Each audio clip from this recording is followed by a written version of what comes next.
through this prologue stuff.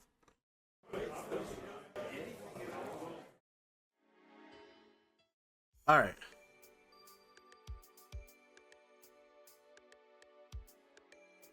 There we go. Maybe it's better if I don't know. Even if I did know, there's no change in what I've done, right? So I just gotta accept it. Probably looks surprised by my optimism. Yeah, that's a good way to look at it. Mad respect, bruh. Way to keep a positive attitude. Yeah. I don't know. There's a lot to take in all at once. I just died after all, and now I'm eating with some place called Limbo. I should take it slow and weigh my options before settling on anything. Well, if there aren't any more questions, suddenly, actually, I could just skip through this. We stay and listen to Kale. It better to stay with the group a while longer, see if I can learn anything else from Kale. So wait, this doesn't make any sense. We all died during different months, years even. How can we all arrive here at the same time? Actually, she's got a point, actually. Just what year is it in real time? But of course. The last Ultra Big Collector transported here was on June 6, 2026.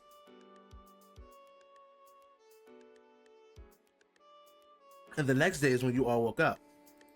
That's the last day I remember being alive.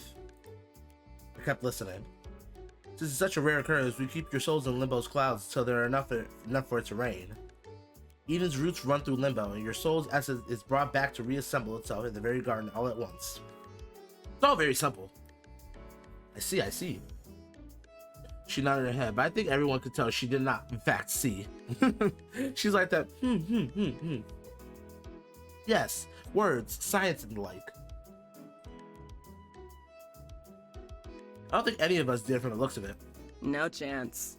That kind of response left me with more questions than answers.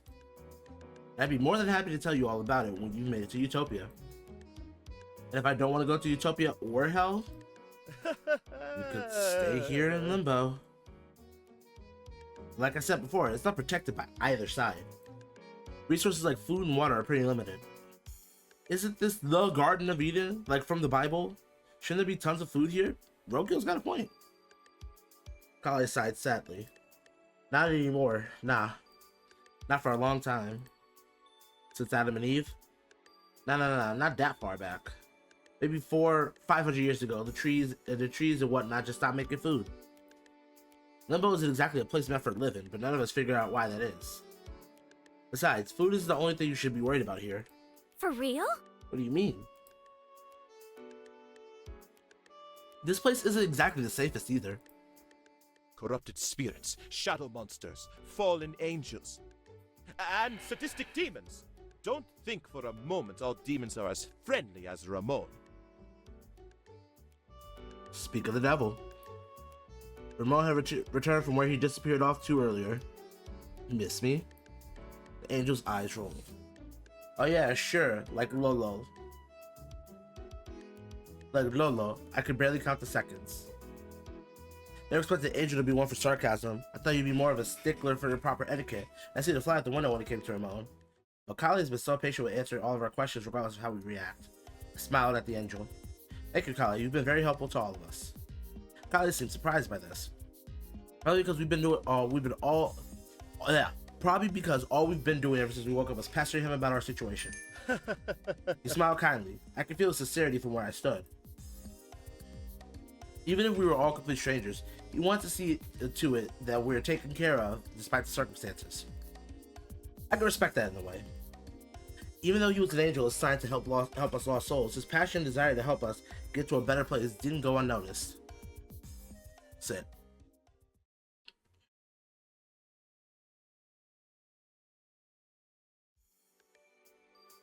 After a few more questions from the crowd, it's easy from Ramon, Kale started to wrap things up. Well, no thanks to you, I was able to finish up orientation for the day. Any humans that are interested in Utopia can make a line starting so I can register here. Yeah. Fuck, I can't English, holy shit. Any humans that are interested in Utopia can make a line starting here so I can register you. A swarm of people crowded around Kale, practically drowning him. By the choir, have mercy! Whoa, a single file line if you can, please? Also, if I don't get to you today, I'm returning tomorrow. And all the people that want to party in hell, just head towards the one non-shitty looking hotel building in the city and ride the elevator down. Just like that feather brain, I'll be around tomorrow for those last minute stragglers as well. See you soon. Surprisingly, there were some people who walked out of the garden along with Ramon. There were also a few uncertain folks lingering around where they stood as well. Namely, those three from earlier. Jeez. This is all so much to take in. I don't know what to do. Well, I, for one, am going to Limbo. Huh? I thought you said you were going to follow the angel. Oh, for sure. I just want to see if I can scavenge some stuff while I'm down here. Plus, I'm just curious to see what it looks like. Learn as much as I can about this place and how it works before moving on. Fair. Can I use my controller for this? Oh, for sure. I just want to see if I can scavenge some... Huh? I thought you said... Oh, for sure. Plus... Same here, yo. There we go. I bet it's not even as bad as those two had hyped it up to be if this garden is anything to go off of. Let's check it out. I'm curious as well. Mind if I tag along? Lee, was it? Yeah, you can come with. Hooray! Hooray! The more the merrier, my dad always said. With that, we turned our heels and made our way out of the garden. Alright, I think we can fast track through this. Yeah. We're gonna pretend to eat.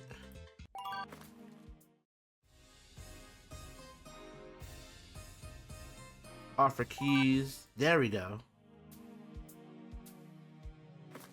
Honestly, yeah, we're just... Ugh.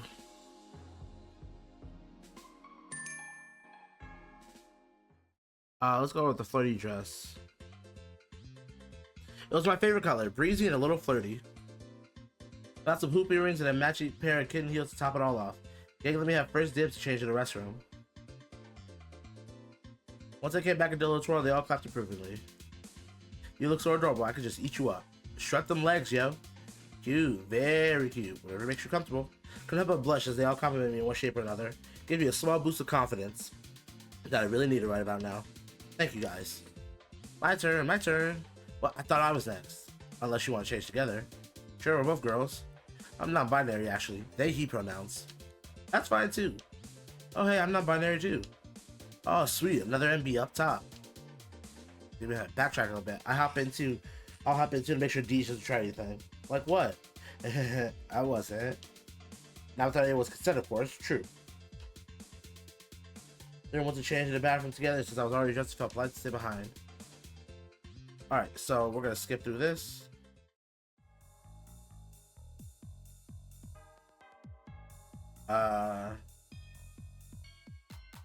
It's not that. Skip through that.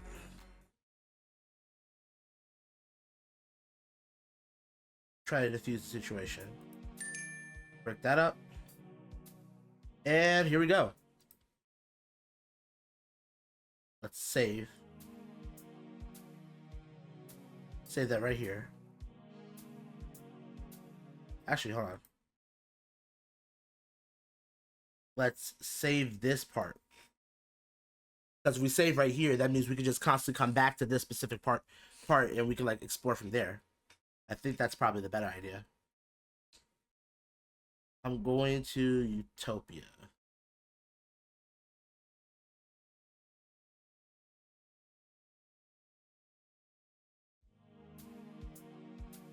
The more I think about it, the more I realize Utopia suits me the best. Sure, it was a bit restrictive on who was allowed to enter compared to Hell's free-for-all policy. There was something about Utopia that felt, I don't know, balanced. While Ramon's earlier offer was tempting, I don't think spending eternal damnation is worth the price of knowing how I died. Besides, I had a genuine second chance right in front of me. If that meant I had to put in a bit of extra work to get it, then what's the worst that could happen? Hard work never killed anyone, after all. With my decision finalized, I started making my way back towards the garden. Next stop, Utopia. As I returned to the garden, I couldn't help but notice where there was a large crowd that had been gathered before was now rather small. See, a lot of people have found Ramon's appeal for Hell rather tempting, which I found a little odd, but that's neither here nor there. If that's the decision people favored, then I could only wish them all the best.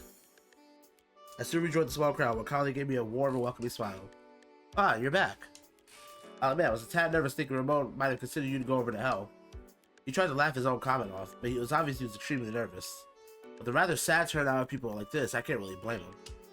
Unless he did, he here to insult me about how I did my job before leaving with him to hell. But no, I just think Utopia seems like the best friend for me. That, and I wouldn't like to risk my soul forever being damned just to figure out how I die. Colleagues wanted me to return to him as I spoke, his eyes even looking a bit brighter due to my resolve. Good to hear, cousin. Again, I'm sorry about not knowing how much about how you died. Heaven tends to work in mysterious ways, you know. But still, good to know. But still, it's good to know that at least some of you are giving Utopia a chance. Colin's face turned to the rest of the crowd and begins to speak. All right, everyone. I will now begin to escort you all to Havenholm, the place where you all shall be staying to participate in Utopia's trials. The stairs to Havenholm are just a short distance from here, so I would like everyone to follow me so no one gets lost. With that, Colin began the slow march out of the garden, with everyone closely following behind. It was mostly quiet as everyone walked, with a few hushed whispers popping up every now and then. I don't know why, but even now I still feel some uneasiness about this decision. Not enough to turn tail, but enough to make me wonder. What would hell have been like? Could Ramon really help me figure out the secret to my death? Or even staying in limbo with DJ to make the best out of a place like limbo? It was protected by an angel, even if fallen. I was lost in my own thoughts over the possibilities when a pair of familiar faces suddenly approached me. Hey Lee. What's up? Are you coming with us? Yeah, but I decided Utopia was probably the best place for me. For real? Yeah, I feel the same way. I wish Rhodey was coming with us. At least the three of us are gonna stay together. Maybe we could be neighbors in Utopia. You mean if we could even pass the trials, right? Of course, silly. I'm glad you decided to follow us too, Lee. I don't know what Roku sees in limbo because all I see is a mess too big to clean. And Utopia isn't mess? No chance. Of course not. Seems like Utopia is just a little backwards and even push in the right direction. Even standing in limbo for a few hours, I can tell the place is more than upside down. It's dangerous and not worth the risk. She had a point. Between the threat of the geist and suboptimal living conditions, limbo wasn't the most appealing of the choices. It would be a lot of effort for what kind of reward? Did I hear a question? Just if we're there yet. As a matter of fact, stops in front of a flight of stairs in the middle of some trees. Looked as if our home or something or some other building had been burnt away to oblivion. All stuff was a shell of what was this? No, it was simply a cobblestone staircase overtaken by the tangling vines of the forest around it. Huh. Is there supposed to be a building here? Not quite. Now form a single file line behind me and follow me up the stairs. Rosita seems nervous about walking up the archaic stairs. Can you go first? Oh, okay, so. Yeah, I'd rather watch someone else fall over than look like a fool myself. Sure thing. Those comforting words from Mitz, I followed right behind Callie up the first few stairs. They're a little uneven, and I do almost take a stumble at a particularly crumbly step. My example should be enough to forewarn the others where to watch out. I watch as Callie takes a step on open air, prepares to rush forward to catch the angel if I must. However, as Collie's foot touches the air, it summons a portal to a bright glittering colors, and his entire body disappears into the light. I stare at the portal in awe for a few seconds before I do the same, hearing the others follow just behind.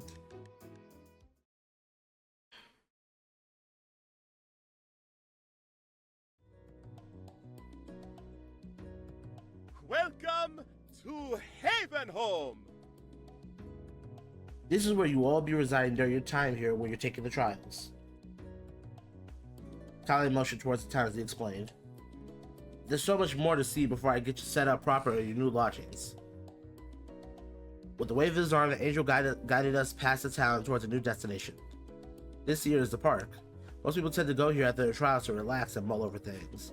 But it's also a great place if you're looking to get some reading done or just need to clear your head. Real tranquil here. Tranquil is definitely the key word that fits this place. A cool breeze along with the riverside view of this added a sense of zen to the whole place. I could honestly lie down here and fall asleep if I wasn't being guided for the time being. Perfect place to brainstorm new ideas for inventions. Or for a picnic.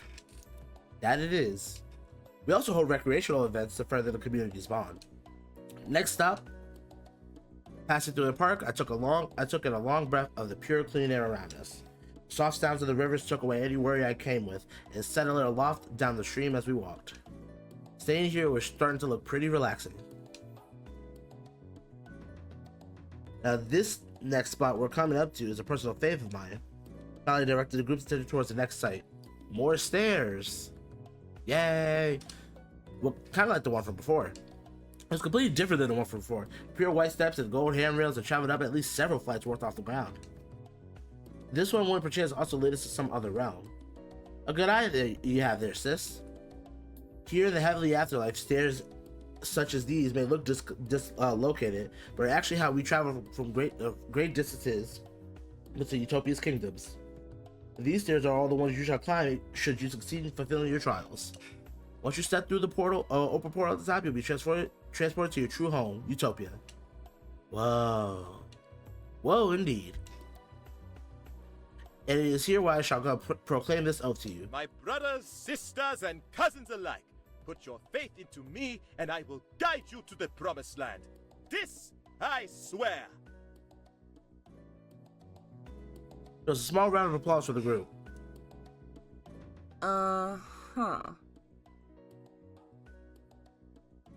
It's kingdoms, so there is a hierarchy after all. Oh shit. Tapped out. Well, of course.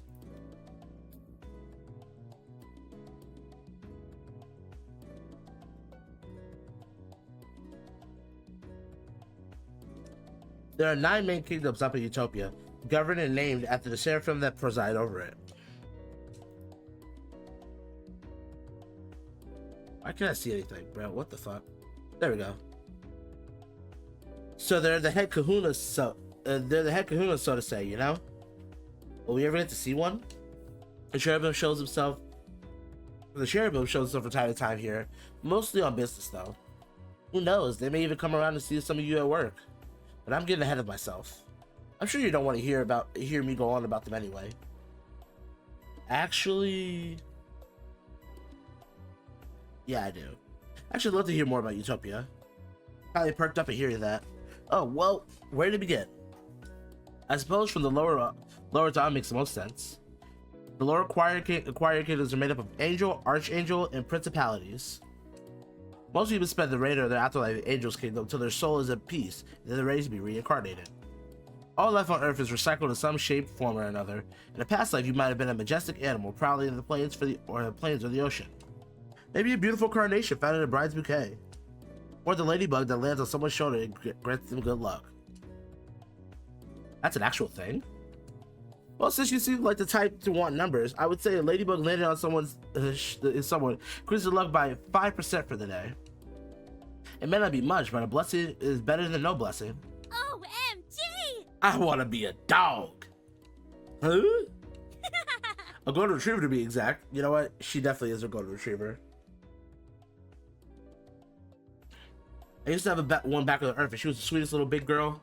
Golden retrievers are one of the cutest and popular dogs. I'd be pampered like a princess and wouldn't have anything to worry about. I mean, you're assuming that wherever you get reincarnated at as a dog, is it just like a stray one, right? Like, you're making a lot of assumptions here, buddy.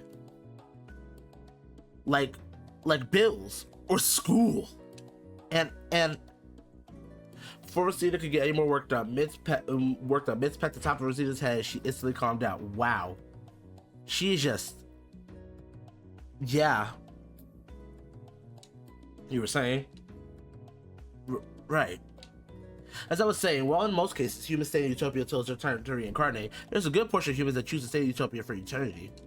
This is because they've been recognized by the choir for their contributions to Utopia and promoted to one of the various angel types. Are you one? No, but my parents were. Ah, speaking of that, after Angel is Archangel in their kingdom, which is where I am from. We take on the roles of soul transporters and guardian angels to special humans on Earth. What constitutes someone as special? Most times it is someone within your family's lineage that's watching over you. Maybe a parent or grandparent, maybe a friend. Then there are fortunate souls that have caught the attention of our Seraphim, Archangel, and have their story influenced more directly. And archangels like myself can take the shape of a winged dragon-like creature. Oh, can we see? That's a little embarrassing to do for so many people. Maybe some other time. Aw. True. I can, however, project an illusion of what archangels and the other true forms appear as. Yay! Huh.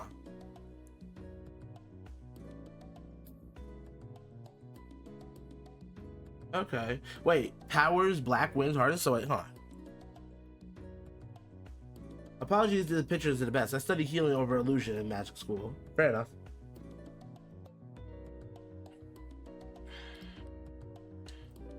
That's alright. Data is fascinating to digest. What do all these colors refer to? Why are Kingdom's uniform colors? Oh, of course, as you can see, as an archangel, I sport primarily blue. Fascinating. Let us continue. Principalities are the texts and knowledge keepers of everything between Utopia and Earth. Tomes of knowledge, ancient and new, are given at their discretion. Well, I know where I'm going first chance I get after my trial. I knew you would like that. Next, virtues and powers make up the middle choir.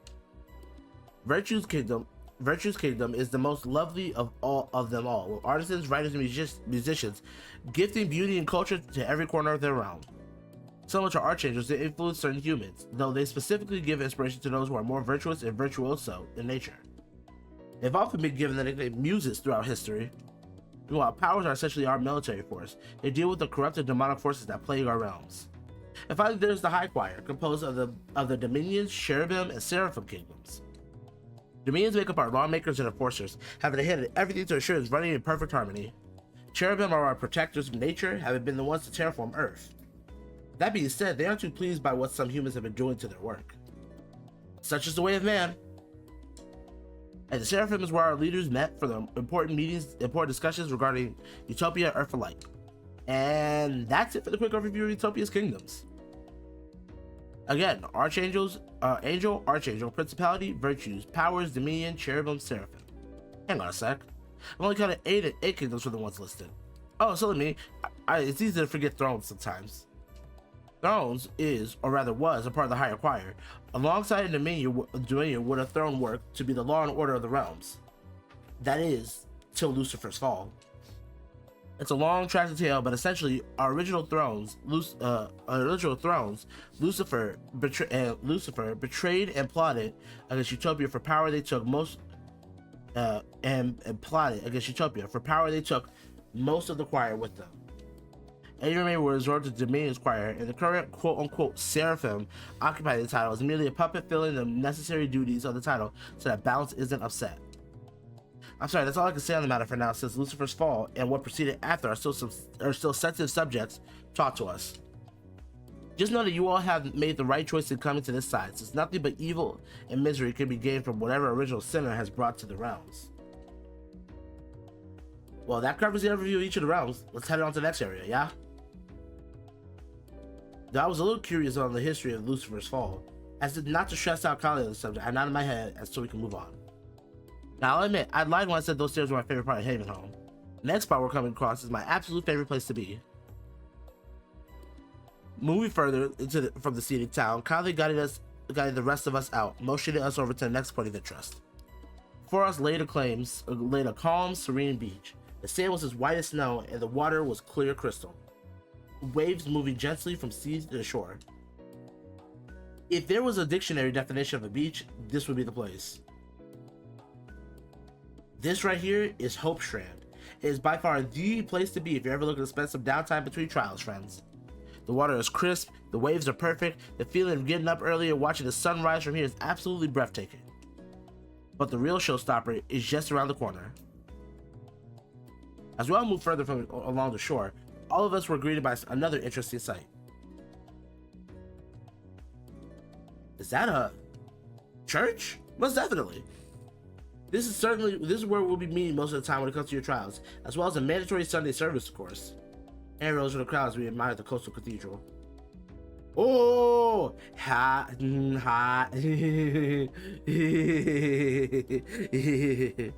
know that guy. Okay, that up.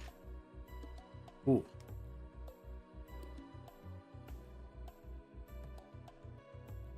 Oh. So, if we don't want to show up to these Sunday services, will we be sent to hell? Oh, no. That'd be absolutely ridiculous, haha. Rest assured, there are no harsh consequences of those who miss a day or two of service. As long as you're on track with your trials and keep a steady hand in Haven Home, you'll be on the path towards salvation and enlightenment in no time. From there, Kali continued to show us the rest of what Haven Home had to offer. Most of it was either places pertaining to our trials or small spots of relaxation for when we weren't busy with our trials. Eventually, we ended up at some cottages nestled by the river. And with that, our tour is concluded. I know many of you are surely excited to get started in your trials, but I want to assure you that there's no need to rush into it, yeah? So we're free to go? My feet are killing me. Yeah, are we done here? I haven't showered since my death. Oh, well, yes, you're free to go. Enough cabins to house all of you, so feel free to dibs on the biggest one. What was originally a well-kept and organized line quickly descended into a mad dash towards the houses. Everyone bolted toward a cabin of their choice, leaving me, Mitz, and Rosita alongside Kale. I let out a sigh of resignation before turning towards the three of us. Well, I hope you three found the tour. I hope you found the tour informative. Right on. It's a good first impression, I'll say. You did a good job showing us around. That's a relief. Kali seems to relax a little upon hearing that. It's pretty clear he'd been anxious about the tour. But anyway, you three should probably head over to your cabins, get acquainted with the place, and also head to bed early. But a lot to do in these next few days, you hear?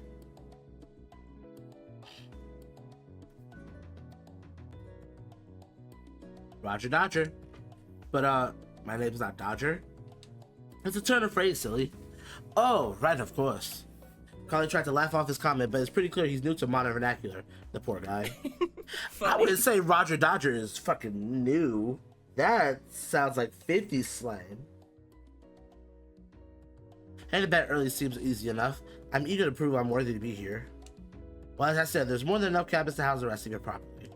Well, actually, everyone ran out before I could talk, but the cabins also have enough space to house multiple people. This allows us to accommodate different types of people, those who like to go it alone or those who can use the company during trials. After all, it never hurts to have a friend to rely on during these times, am I right? Yay! Totally. Friends are the best. Do you want to cabin to yourself or do you want to share a roof with one of your friends? That's a good question. Let me get Mitz.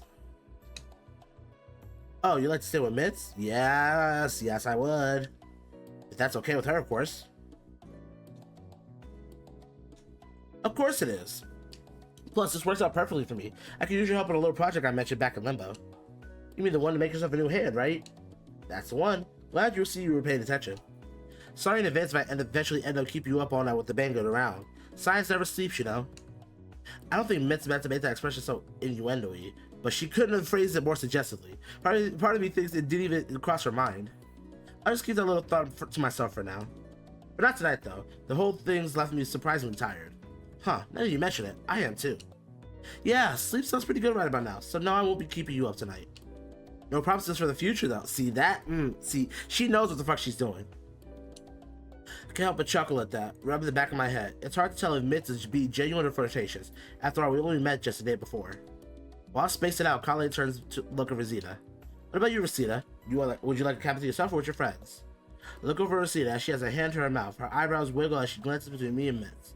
Looks like I was the only one who caught on that Mitz was being a little flirtatious with me today. I'll take a cabin to myself, Kale. Mitz might keep me up all night if I join her too. I certainly wouldn't want to get in her and Lee's way. Well, if you're certain. Kale seems a little confused by Rosita's wording, but content with our decision.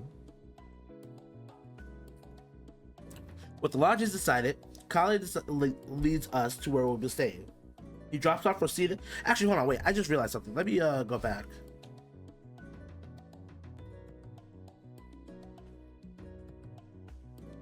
Let me go ahead and save right here.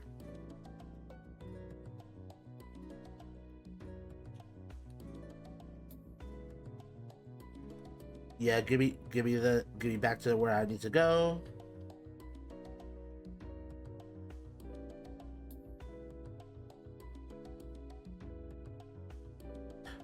With lodging decided, Kale leads us to where we'll be staying. He drops Rosita off at her house before introducing me and Mitz and me to the cabin we'll be staying in. Inside the cabin is a lot nicer than I thought it would be. It gives you the vibes of a cozy cabin in the woods that a family would go to for a summer vacation. That feeling makes sense, considering that this is supposed to be a temporary lodgings for us. And here's where you two shall be staying. I hope it's to your liking. It's cozy. Yeah, I like it. I'm glad to hear that. Now be sure to get a good night's rest, you two. Big day tomorrow. With that, Kale made his way out of the cabin. That left the two of us on our own. A moment of awkward silence lingers between us before Mitz breaks the ice. So we sharing a bed then?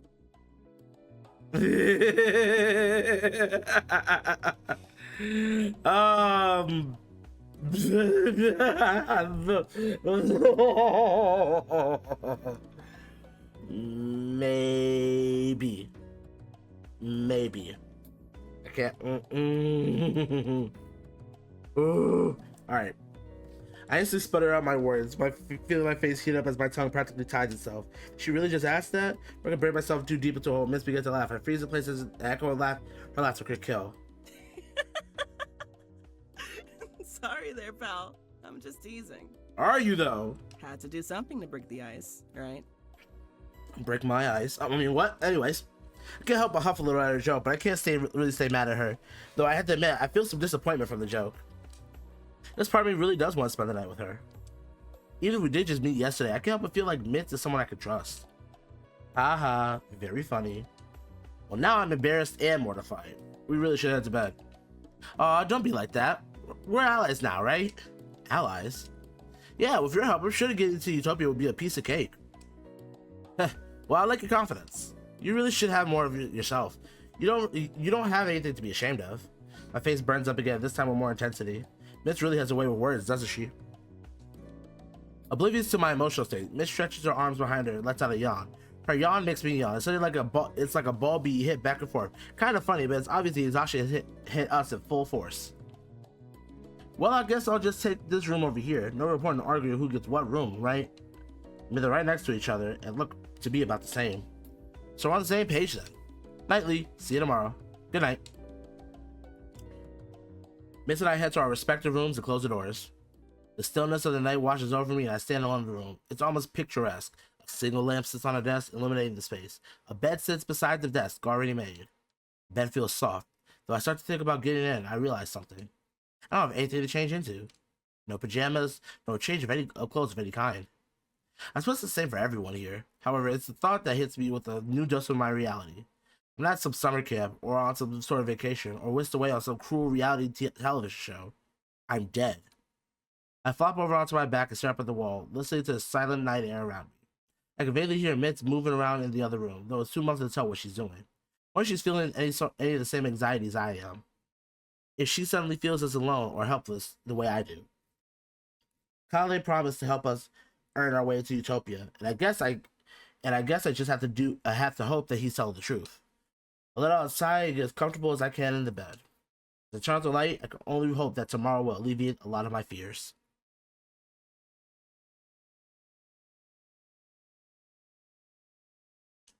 I'm startled awake by what sounds like smashing inside the house. For a moment I wondered if the house is falling apart or something is attacking, until I hear another crash ring out. Someone is tearing apart the floorboards in the house and tossing them aside haphazardly. Getting out of bed, I quickly open the door and find out what's going on. Near the bathroom, Mitz grabs a hold of the edge of a giant hole in the wall. I watch it as she rips a plank from the wall with her bare hands. Christ, woman, please rip me in half. With another piece of wood torn away, she tosses it over in the pile she's been making. The planks land with a loud clatter against its brethren. I can't help but stare at all the realization that, god damn, Mitz is strong. Mitz? Mitz seems surprised to hear my voice, but it's almost as if she forgot that she was sharing this cabin with someone. She turns to look at me with a casual smile, as if me standing there agape was more surprising than what she was doing. Oh, morning. Hi, Echo. Yeah. Mitz is fucking strong, bro. Mitz a strong motherfucker. What you mean you just tear it? Oh, you heard. Oh, you heard what I said. You heard nothing, actually. You heard nothing. Not a word was said.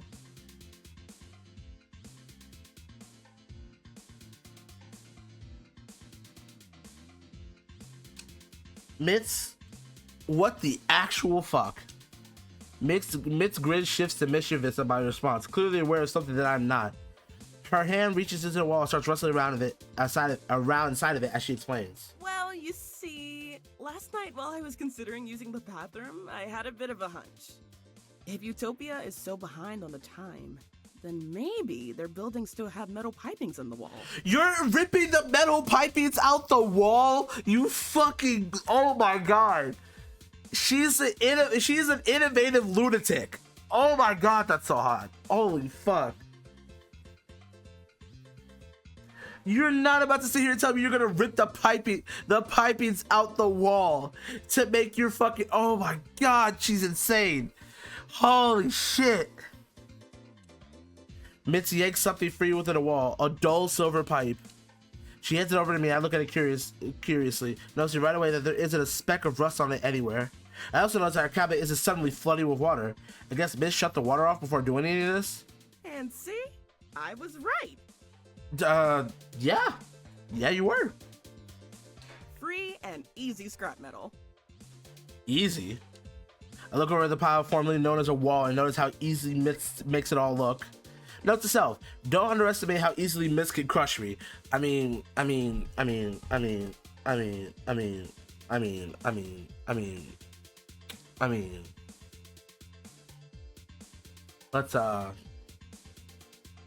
Let's choose a better choice of words there.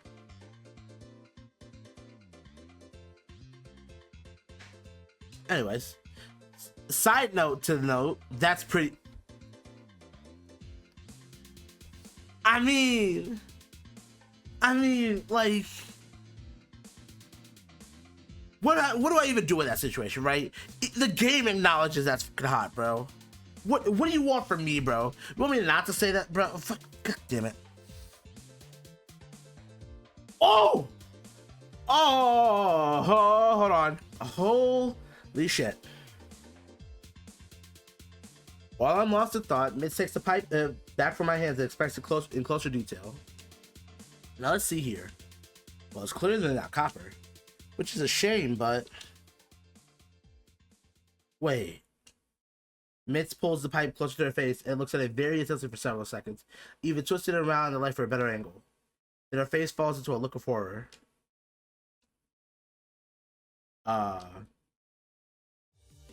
No way, this is... Oh, God!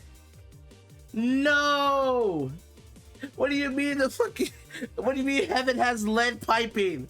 Nah, bro. What? Lead? Isn't that poisonous? Yes, very. But, wait. We're already dead, aren't we? Yes. So, like, is it even possible for us to die again? You mean to double die? Yes, exactly.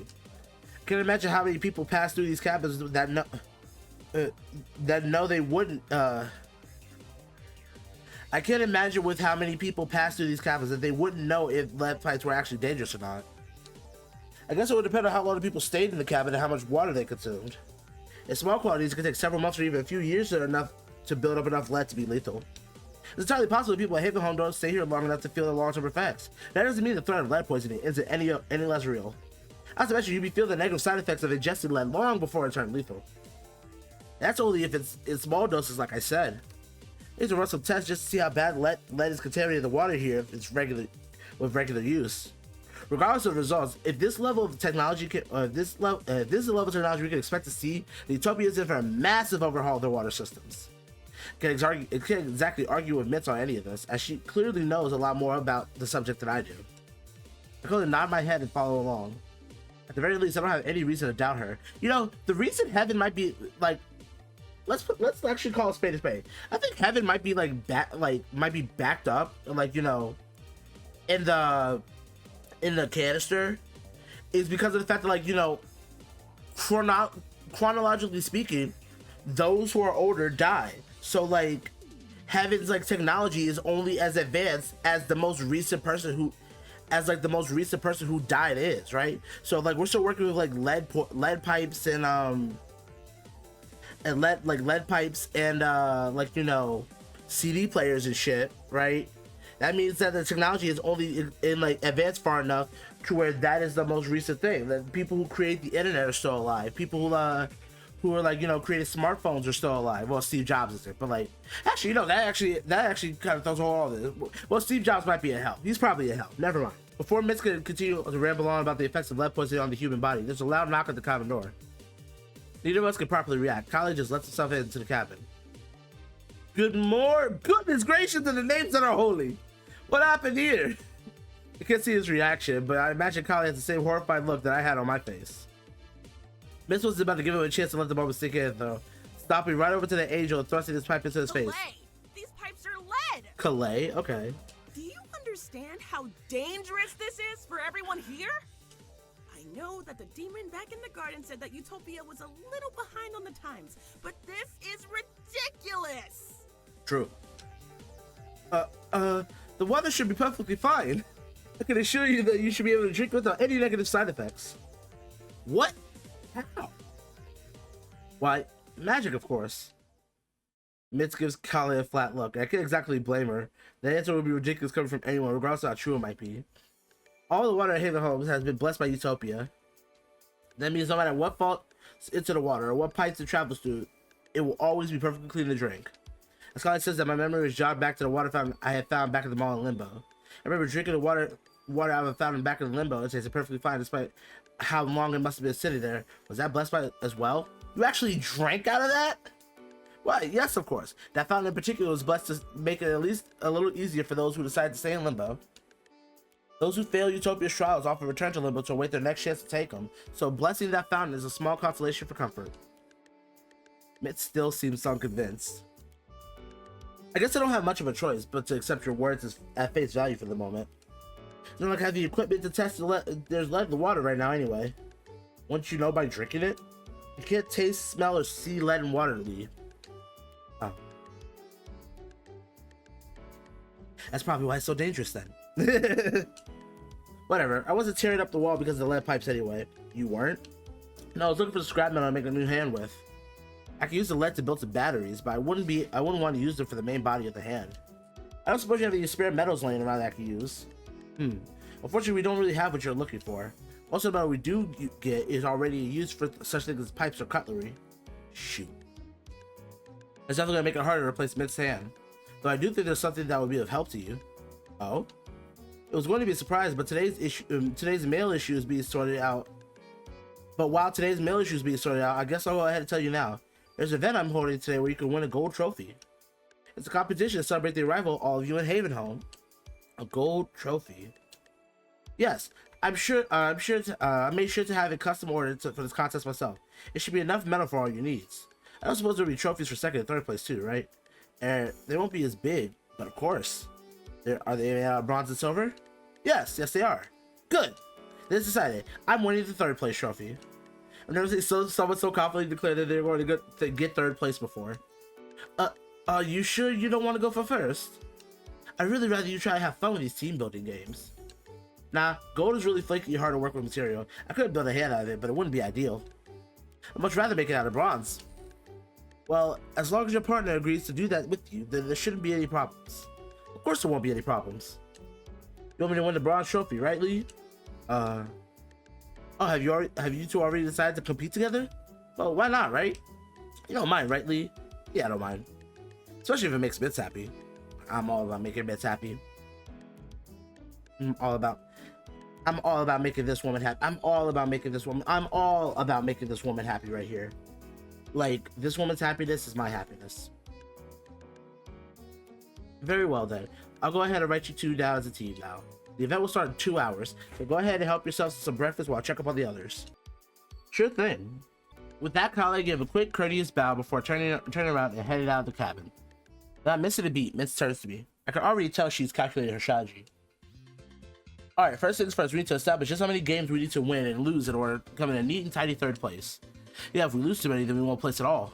Exactly. And we can't have that. At the very least, we have to have some leeway with winning.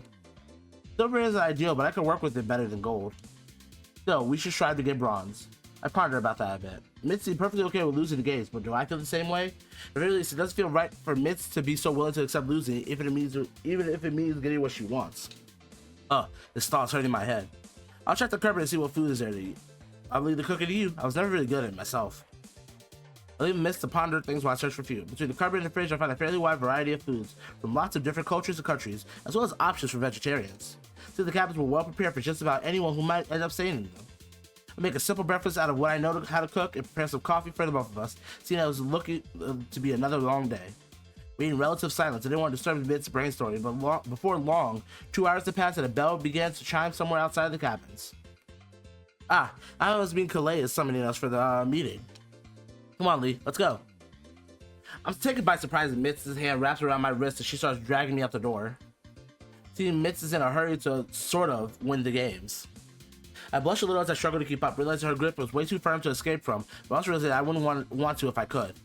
Hand holding. Lewd. It is the lewdest thing.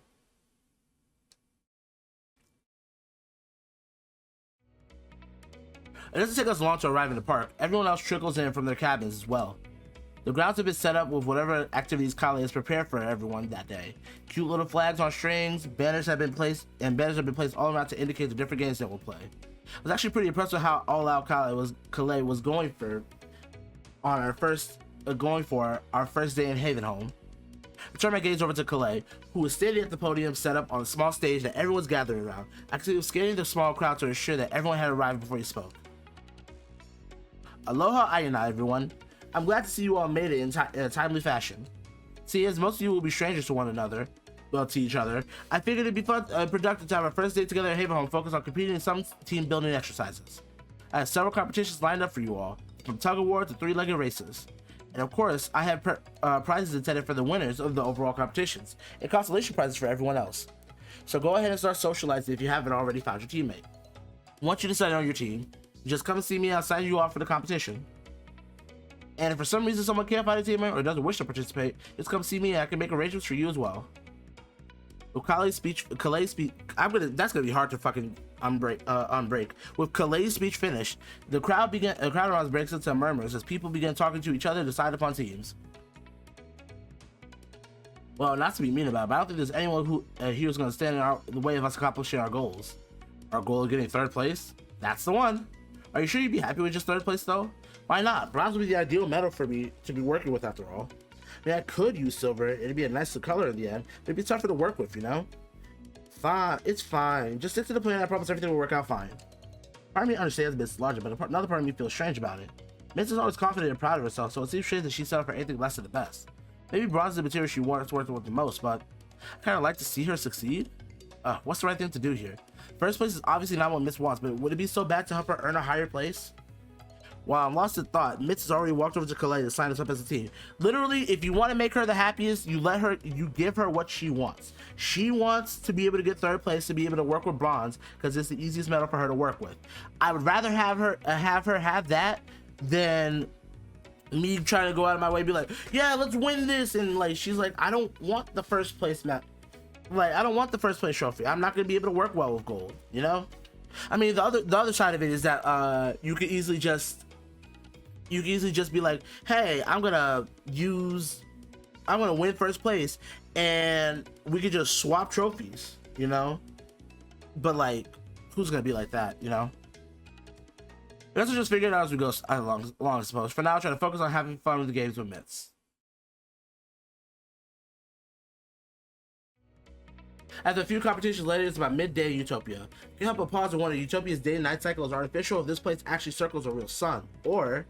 I shake my head to break for the distracted thought. Now's not the time to be thinking about such a thing. Here you go. Mitz hands me a bottle of water, which I gracefully accept.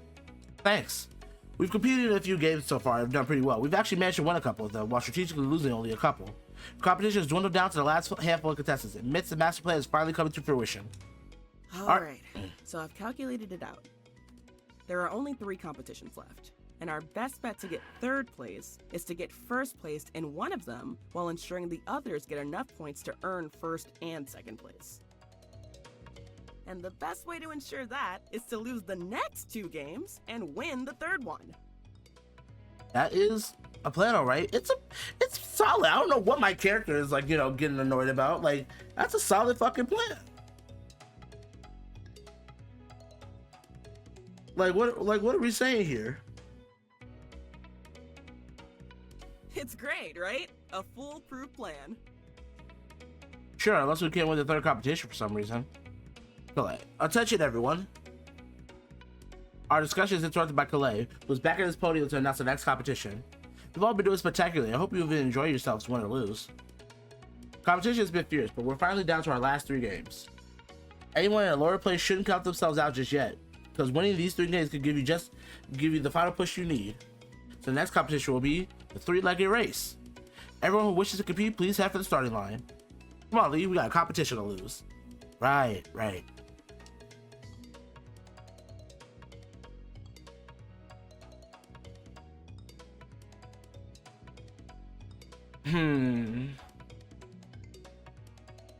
Walk slow with minutes.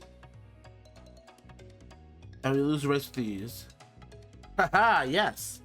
All according to plan. It's strange participating in competition but intentionally not winning. It's called throwing. You learn it if you play Overwatch. I know it's a bit strange, but thanks for going along with my plan. We'll be on the track to get my new hand in no time. Alright everyone, the next competition shall be tug of war. We'll be playing in tournament style, so each team that succeeds will move on to the next round. Gripping the rope might be a difficult with only one hand, but thankfully we don't need to win.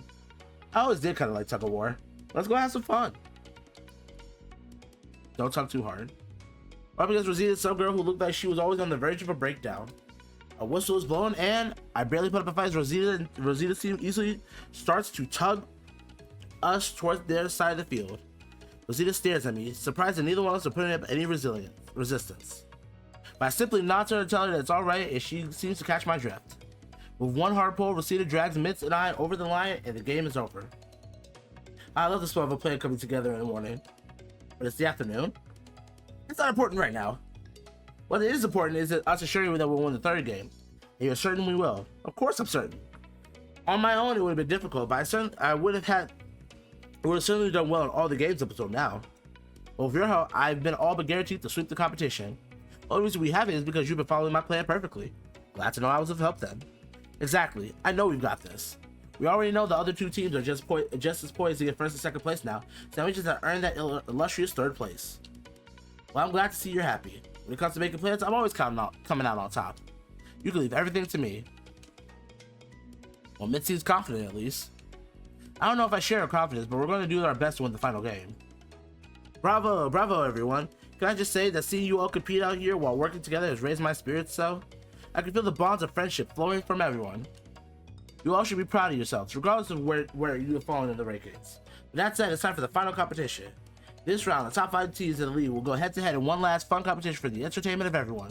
Because our last competition will be General Trivia. Huh. Not the kind of competition I was expecting, considering that most of the others have been some kind of physical cooperation game. Can't help but notice the Mitz suddenly freeze up, her face going pale at the announcement. You okay? Well, yeah, of course I'm fine. Why wouldn't I be? Everything is still going according to plan, right? Haley, how good are you at trivia? Huh? I'm alright, I guess. Just alright? Yeah, why? Haha, no reason really. We still got this in the bag, don't worry. Clint's appeared on our brave face, but I could tell. Mitz, you're not very good at trivia, are you? Her reaction says it all. Okay, fine, you caught me. If there's not a question about science or biology, I probably won't know the answer. So we're just gonna have to rely on that one of us will know whatever question we get asked. Easier said than done for sure. With the plan in mind, we've made our way over to the main stage. Each of us stood behind nice little podiums that Calais had set up. He was waiting for us at his own podium, shuffling the cards to pull from at random. Calais begins the game, going one team at a time, asking them each a question. 2 of us did our best, but in the end, we only got a couple questions right. We were barely just staying in the game, desperately needed to win. Fortunate enough, when it came time for the final round, we were tied for the lead. We just need to get one question correct to accomplish our goal for reaching third. Alrighty, Team 5. Here's your last question for all the marbles. Your subject is psychology. Please pick the correct answer. What do the 3 points of triangular theory of the what do the 3 points on the triangular theory of love represent? I'm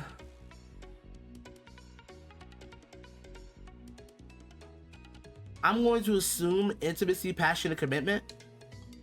That is correct. Let's go. Oh, thank God. Missing collapse against the podium in front of us in relief. I can't help but release a sigh of tension as well. Calais then turns to the crowd, watching with a big smile. And with that, the trivia game comes to an end. But the points now tally, we have our first place winners. The crowd cheers out as Calais announced the first place team, though neither Mitz nor I have any idea who they are. However, we do recognize at least one person in second place. And the second place winner is Rosita and Hannah. Oh my gosh, we really did it. I was trying to give her a Hartley accent. What the fuck? We really did it. I've never won anything in my life. Good Lord, not this voice again.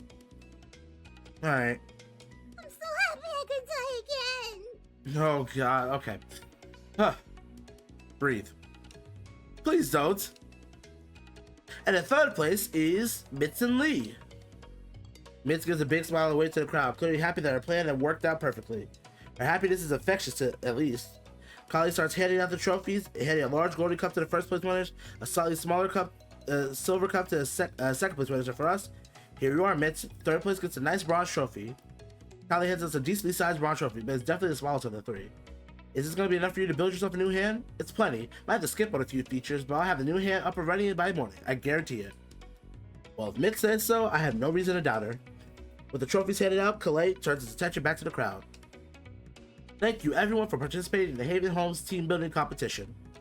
Now as one last treat for you all, I've had a feast and drink prepared for everyone. The crowd lets out another cheer, and Mitz and I can't help but join in. After a long day of heavy exercise, a good meal sounds just a thing to hit the spot. Hey Lee, you go ahead and enjoy yourself at the feast. I'm gonna head back into the cabin. Already? Yeah, I want to get started right away. Strike while the iron is hot and all that. Well, glad to see you're inspired. Like you wouldn't believe. Enjoy the feast, Lee. With a quick wave, Mitch jobs off towards our cabin. Can't help but smile and appreciate that things went well today.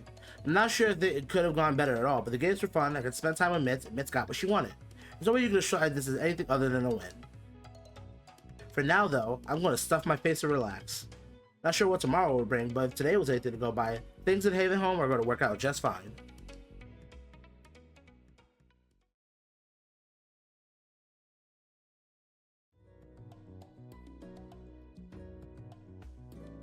The days following the competition with Calais were mostly peaceful. Calais would show up at our cabin once a day to talk about what trials we would have to do to face it, or to face in the coming days, but also just to get to know us better. Then at night, Mitz had a tendency to keep me up working away at her arm project. I'm still not entirely sure where she got all the tools necessary, but she had assembled a makeshift furnace to melt the trophy, was hammering away at the metal at any spare chance she got. It made for fitful nights of sleep with how late she would work. It wasn't until the 34th night of Mitz's project that the banging finally quieted down and I was able to get a good night's sleep. And the very next morning, I woke up to a rather nice surprise. Yeah! Breakfast. You know it. Yeah! I found Mitz in the kitchen, a pan in one hand and a spatula in the other, brand new hand. I was about to see a bronze prosthetic as her new hand, but the hand she's wearing was painted a bright gold. Huh. I thought you didn't want to work with gold on your hand.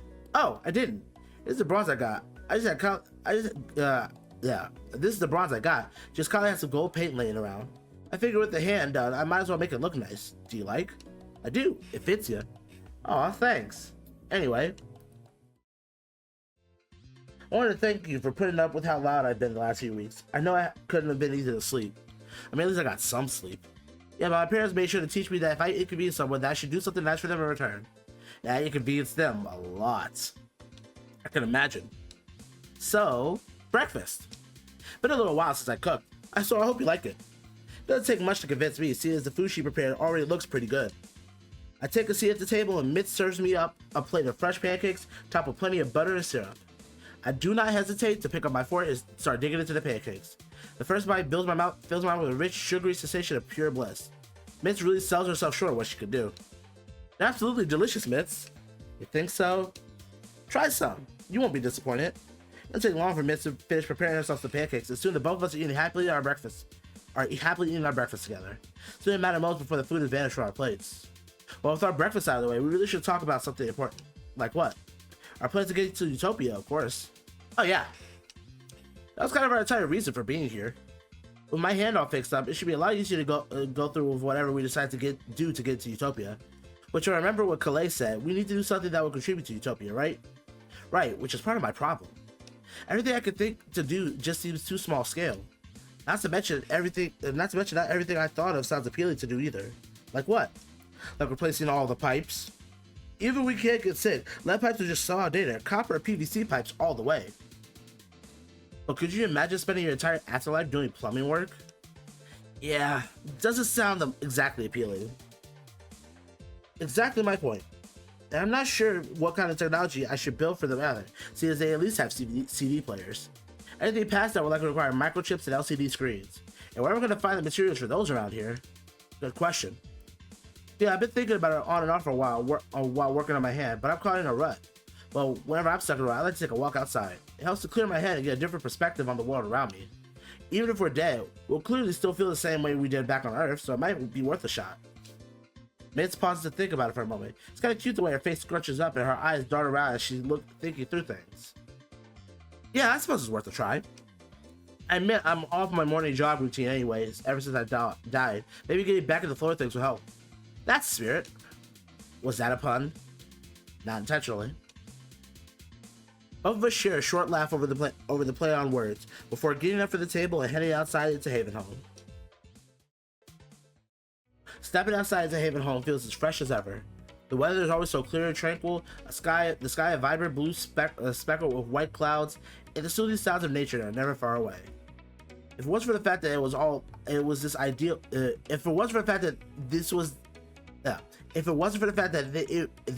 this ideal every day, I doubt I would ever be able to tell it apart from just a perfect day back on Earth.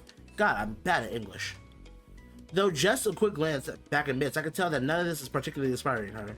She's still got that quizzical look on her face as it scrunches deep in thought. It's pretty cute to look at, though I do hope she figures out what she wants to accomplish soon. We continue to wander the area, just enjoying the sights of the afterlife, until we found ourselves approaching the church. The thought occurred to possibly workshop an idea with Calais, and was about to suggest as such when the man in question stepped out in front of the building. He was clearly frazzled with stress written all over his face and began to absentmindedly wander away from the building. Oh, hey, Calais. Huh? Calais practically jumps at hearing my voice, clearly so out of it that he hadn't even seen us approaching. Oh, it's just you, Lee. It was good to see you too, Mitz. Mitz breaks out of her own thoughts to look over at Calais. Even she could see how stressed the dude was. Hey, are you doing good, Calais? What? Yes, of course, everything is okay. Why wouldn't everything be okay? Everything is perfectly okay and being handled. There's nothing for you to be worried about. Okay, yeah, something was definitely wrong. Hey, it's okay, Calais. We can clearly tell something is wrong, so why don't you tell us what's going on? It's nothing you need to worry about. I'm just a little backed up on filing on my paperwork, that's all. I'm perfectly capable of handling it on my own, so you needn't stress on my behalf. You do all the paperwork on your own? Well, I am the angel in charge of seeing you all to Utopia, so that includes my daily reports of how everyone's doing. It can be a little challenging to keep up with, but seeing you all reach the afterlife is my main goal. Wouldn't it be easier if you had some kind of assistant or secretary or something? It sounds like it's an awful lot to put on your single person, especially if you're doing everything else for us on top of that. Yes, well, I couldn't just ask anyone else to stay here in Havenholme just for me. If they stay here doing paperwork, they would miss out on the Utopia deadline, meaning they might be sent back into limbo and have to try again in a few years. Feels like that's a thing you hire another angel for then. Yes, well, management decided that only one angel was needed for this task, and my predecessor retired having done the job all by himself, so it's just up to me to do this on my own. Poor guy clearly has a rough on his own here. I do wish there was more we could do for him. Radial explosion! Oh, you're gonna automate the fucking work process here. I see what she's doing. I'm startled by Mitz's sudden cry and turned to look at her confused. Cranial explosion. It was a catchphrase of this really smart kid in my cartoon I used to watch as a kid. Cranial explosion, brain blast. She watched fucking Jimmy Neutron. Get me out of here. Get me out of here. Mitz was a Jimmy Neutron kid. But enough about that. I know exactly how we're gonna get into Utopia. We're gonna create Kale a new assistant. Create? That's right. Kale seems to suddenly get really flustered, tapping his fingers together as he speaks. I don't know if that might be the best idea. Forcing someone else to stay here feels like it'd be cruel, even if they were raised for such a task. Not to mention that it would take several years to finish creating. Whose rib would you even sacrifice for the process? What? Oh, he's thinking about Adam. Okay. No, Kalei, I'm gonna build you a robot. Robots? Oh, like in those books set in the far future.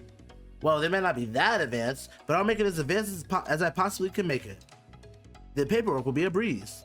Well, I must say that would certainly be a great help around here, and will certainly come with high recommendations for your accession to Utopia. Such ingenuity is highly sought after.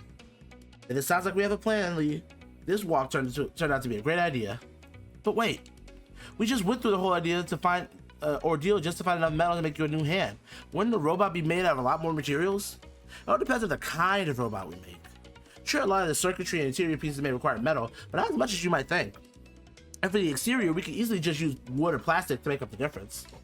Plastic preferably, since it'll last longer, but if I made it right, the wood would easily be replaceable. This way, we'll have a lot more material to work with, and we'll be recycling while we're at it. How environmentally friendly! Alright, Kalei, is there anywhere in particular where we can find discarded plastic? Well, you can always ask your neighbors for any spare materials they might have. Other than that, there's a small waste disposal area where everyone's discarded items are sent, though I'm not sure how much you'll find there. Well, it's a start at least. Lee, you go around and ask people if they have any spare plastics or metals they don't need. I'll head over to the trash pile and scrounge up anything I can there. Got it. Two of us had made a plan and quickly went our separate ways. Going door to door was easy enough. Most people who were up in Haven Home were at least relatively nice people. It didn't take me long to have a small armful of things people didn't need anymore, and I put it all to a pile at the center of our cabin. Mitsu returned as well with her own small armful of goods that she dumped into the pile and started sorting out. This isn't going to be nearly enough to build a whole robot out of. So what do you need more of? A little bit of everything, really. We've got plenty of wood. The most important pieces are going to be the internal components for the robot. We just don't have enough for me to make a motherboard or circuit chips or anything that remotely function like a computer. It was at that moment that I remembered the toy that Mitz had won back in Limbo. Wait a minute, wouldn't we be able to find all those things in Limbo?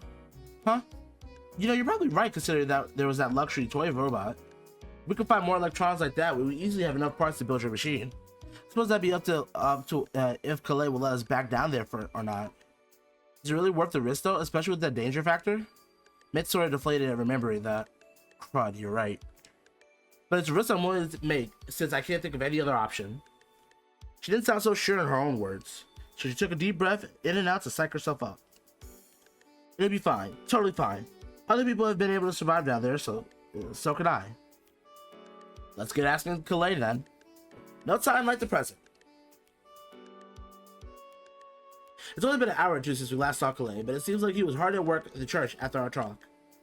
Oh, back already?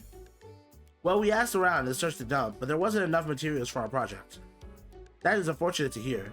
However, I do know where I can get enough materials for the project. But... Ooh, excuse me. But I need your permission in order to obtain them. Huh? Don't understand it. If you know where the materials are, then why would you... It seems to take a moment for it to click with Kalei, who's surprised at the suggestion. Wait, you wish to travel back down to Limbo? We saw all sorts of useful junk during our short period of time we were down there. If we were allowed to go scavenging, we'd be able to get enough supplies in no time. Kalei furrows his brow, clearly troubled by the suggestion. That is incredibly unconventional. Once someone is on the road to Utopia, they usually don't wish to descend back down to Limbo. But it doesn't sound like we can't go back if we so wish. Do have the power to open the stairs to let you back down, but this is usually only reserved for when people fail or drop out of the trials. So it's not like you. So it's not like that. It's not that you can't let us down. It's just not typical for you to let us. Yes, but that's not a problem. I'm not exactly a typical denizen of Haven Home anyway. We won't stay for long. Just long enough for us to bring back whatever materials we need. It's not just about you being able to go down there or not. Limbo can be a fairly dangerous place. Those who die in Limbo are known to become geists, and they're capable of doing serious harm to those who are looking to pass on. I hate to see you succumb to such a thing just from wandering around there. Hey, we wandered around there without running into anything dangerous before, and we're going to be going roughly to the same places as before. We'll be sure to stay safe and run away if we encounter any danger. Calais appears to be deep in thought as he considers the possibility of us letting go. He's quiet for a minute or two, before I see his shoulders fall with a sigh. Very well, I will open the stairs for you. Alright! However, I will open them for only 24 hours. You must return to Haven Home by then, or else you will forfeit your trials. You have to try again when the next arrivals appear. 24 hours? Oh, that's loads of time. We should only need maybe 8 hours at most. Though transporting everything we need back to Haven Home might prove to be a bit of an issue. I saw a couple of old shopping carts laying around Limbo. I'm sure we could borrow one of those. That would make things easier. Since the two of you are all ready to head on out, I will walk you to the stairs and let you down. Once you are down, meet by the stairs at the end of the 24 hours. Got it.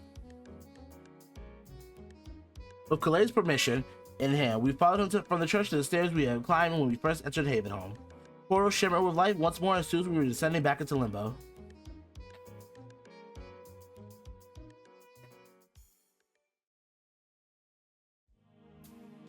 It was a bit strange to be descending from the stairs of Haven Home back to Limbo.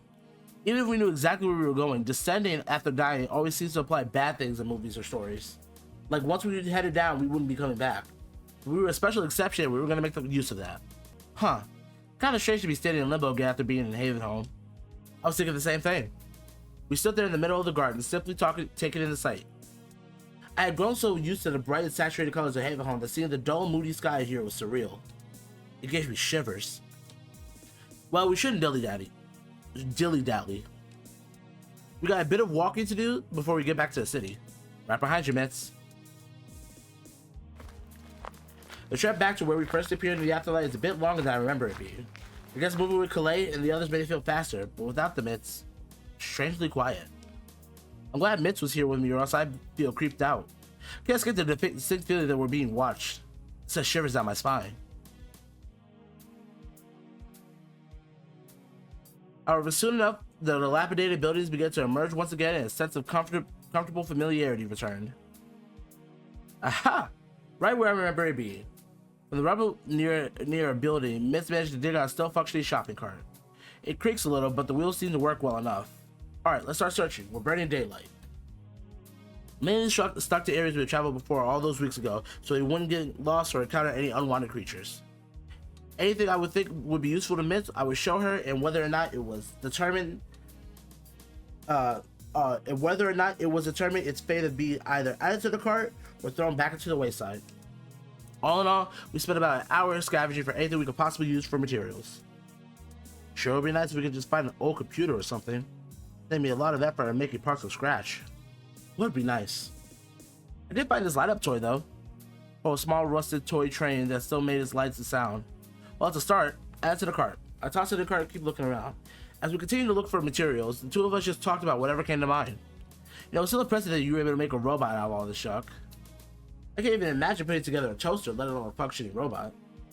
Well, it helps that I don't have to make it perfect at the start, just enough to pass the trial. Then once I have access to Utopia supplies, I can finish the design I have in mind.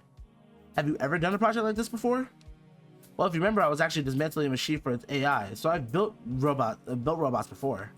Oh, right. But I built complicated things out of scavenging materials like this before. So I built entire hoverboards just out of the things I recycled from my friends, family, and things I found in dumpsters. Though people usually give me weird looks when I tell them that part. You were a regular dumpster diver, weren't you? People throw away really useful things all the time. Of course, I always stayed away from the smellier parts of the trash, but people give you weird looks just for doing it at all. Still, a hoverboard. I thought those things were just a myth. You must have been really proud of it. Oh yeah. Oh, yeah. In fact, you could say it was the start of my career. Ooh. After I built it, my dad's had me featured in our local newspaper, which in turn led to me being featured in the state news, and that led to national news. It kind of spiraled out of control on its own, you know? That's really cool though. It certainly felt cool when it happened, seeing as I was only 13 at the time. News stations from all over the country wanted to interview me and plaster my face all over the place. It did come with the downside that a lot of my early success was recorded before I'd begun transitioning. But the upside is that it's funneled scholarship money my way. So, college was a free ride for me. Wow. How lucky can you get? No luck here, just raw brains and brawn. That is actually not surprising for a lot of child geniuses to get free rides to college. My dads were concerned about me going to college so young, but normal school had bored me, so I thought I'd enjoy the challenge. Part of me was right, and it was a very different experience at school where all your peers are adults and you're just a 14-year-old kid. I can't even imagine. One of the positives, I was able to use my education and environment to my advantage as far as figuring myself out went. You see, I didn't realize I was trans until I started going to college, where I majored in mechanical engineering and minored in biochemistry. In biochemistry, you start learning about how the human body functions and delving deeper into the dysphoria I was feeling. It helped that there were a lot of also an LGBT group on campus, who had pamphlets about all sorts of topics. It was the first time I was introduced to the concept of a trans person. After that, I talked over with my dads, who were thankfully very understanding, and we set up some therapy and doctor's appointments, and I was well on my way to transitioning. By the time I graduated college, I had become the very woman I am today. Man, my teenage years were nearly as half exciting. It wasn't all exciting, really. If anything, it was very isolating. Being both a kid and trans in an adult-only environment, you can imagine I didn't have a lot of friends. Yeah, it's hard for adults to befriend kids. Understandably so, but it still sucked for me. I was an extremely smart and talented teen, but I had no one to really socialize with. It's probably part of the reason I've never been great with emotions, you know? Still, despite being a loner growing up, I still managed to make some great advancements for science before I died, at least. I was working with this company to improve AI technology, as well as further advancement with robotics. It was really rewarding work. The latest project they tasked me with was improving the mechanics and AI on disaster response robots, ones that could be deployed faster than humans and would put fewer people at risk while saving lives. I was also working on robotic exoskeletons for the disabled as alternate options for their prosthetics or even for transportation purposes. That was how I knew how to build myself a new hand, after all. Valid. I'd even just received a new gift from a renowned robotics engineer that I was tampering with in my garage. And that's how you died, isn't it? Which, of course, Yeah. probably led to my death. Yikes. That hurts. I mean, she died doing what she loved, I guess. Yeah, we're all dead. This whole thing is taking place in the afterlife.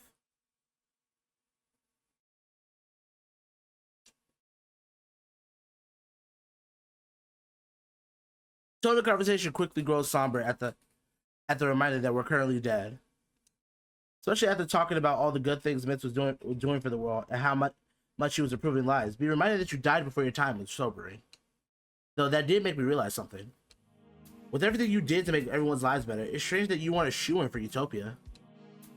Huh? Attribution, that is kind of strange. I worked my butt off to make the world a better place. If that wasn't enough to get in? What gives? Maybe you just died too young and your accomplishments didn't go on your permanent record yet? Well, that'd be dumb. Then again, if Utopia's internal systems are as outdated as Calay's made them sound, you might not be wrong. Suppose we won't know until we get you inside, huh?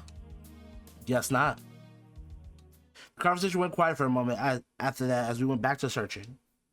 I dumped another electron toy in the car as I noticed the car is already half full of different bits of useful junk. Making pretty decent progress here. Probably not packed. I wondered just how much stuff we were going to need. Though, given that Mitz hadn't said we had enough yet, I imagine we needed more. It was really tedious and tiring work to scavenge like this, but I wonder how many people did it for a living. At the very least, it felt like a couple hours had passed since we started. I'm jolted and surprised by the sound of Mitz screaming. I push over whatever mound I was looking through and dash to wherever she is. What is it? What's wrong? Ooh. Mitz quickly turned around and hold a small cardboard trading card up to my face. It's a first edition Genevieve Essence card! I go from panic to confused as Mitz waves the card around my face. What? Essence? Wait, you mean a children's card game? Children's shady card game? It wasn't just for kids. It was for teens to adults too. Bro, what? Okay, insert trans woman card game player. You know, that is a pipeline that exists way too fucking often. Like, if you play card games, there's a good chance you're also trans. It's just fucking, it has been quite a successful pipeline. Holy shit. Just, I don't get it. I'm glad they played on this fucking joke though. That shit's funny. Right. My mistake. Also, as a card game enjoyer, I'm personally not taking anything away from you. Like, you enjoy your children's card game, bro. We all got our children's card game, bro. If I ever got a first edition Pearly card, I'd be living, bro. I mean, sure, I played it religiously as a kid, but its target audience was still teased to adults. And this is one of the rarest cards for the game. I just found it lying here. Why would somebody throw this away? Well, it's got a pretty sizable crease in it, so it's probably lost a lot of its value. Mitch just scoffs at me before rolling her eyes. It's still a perfectly legal playable condition if it was in a card sleeve. I'm keeping this for myself. Mitzi's pretty happy as she tucks the card safely into her pocket. Bet that means I can find other discarded cards around here too. Ooh, I wonder if I can find enough cards to recreate my Android deck. Focus, Mitz. We're here to look for robot parts, not trading cards. We can do a bit of both. I shake my head and chuckle at her antics. Can't help but find the way she gets excited about things really adorable. Two of us spend roughly another 2 hours scavenging for parts to make a small talk amongst ourselves before Mitch finally declares that we have enough. There. I should have more than enough to make a half-decent robot now. I glance up at the mound of the stuff in the car and realize there's an issue. I'm not gonna be able to push this through grass and dirt on the way back home. It's way too heavy. You raise an excellent point. Maybe we can carry this thing back in batches? How far away Haven Home is, we've run out of time before we got everything back up the stairs. Not to mention, that sounds like it'd kill me with physical activity. Mitz gets lost in the thought, clearly thinking hard about what to do. Her face lights up and she snaps her fingers with a big grin on her face. I got it!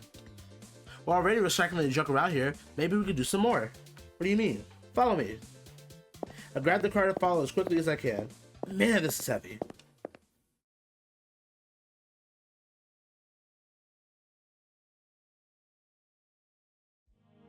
Thank goodness the mall wasn't that far of a trek from where we were at.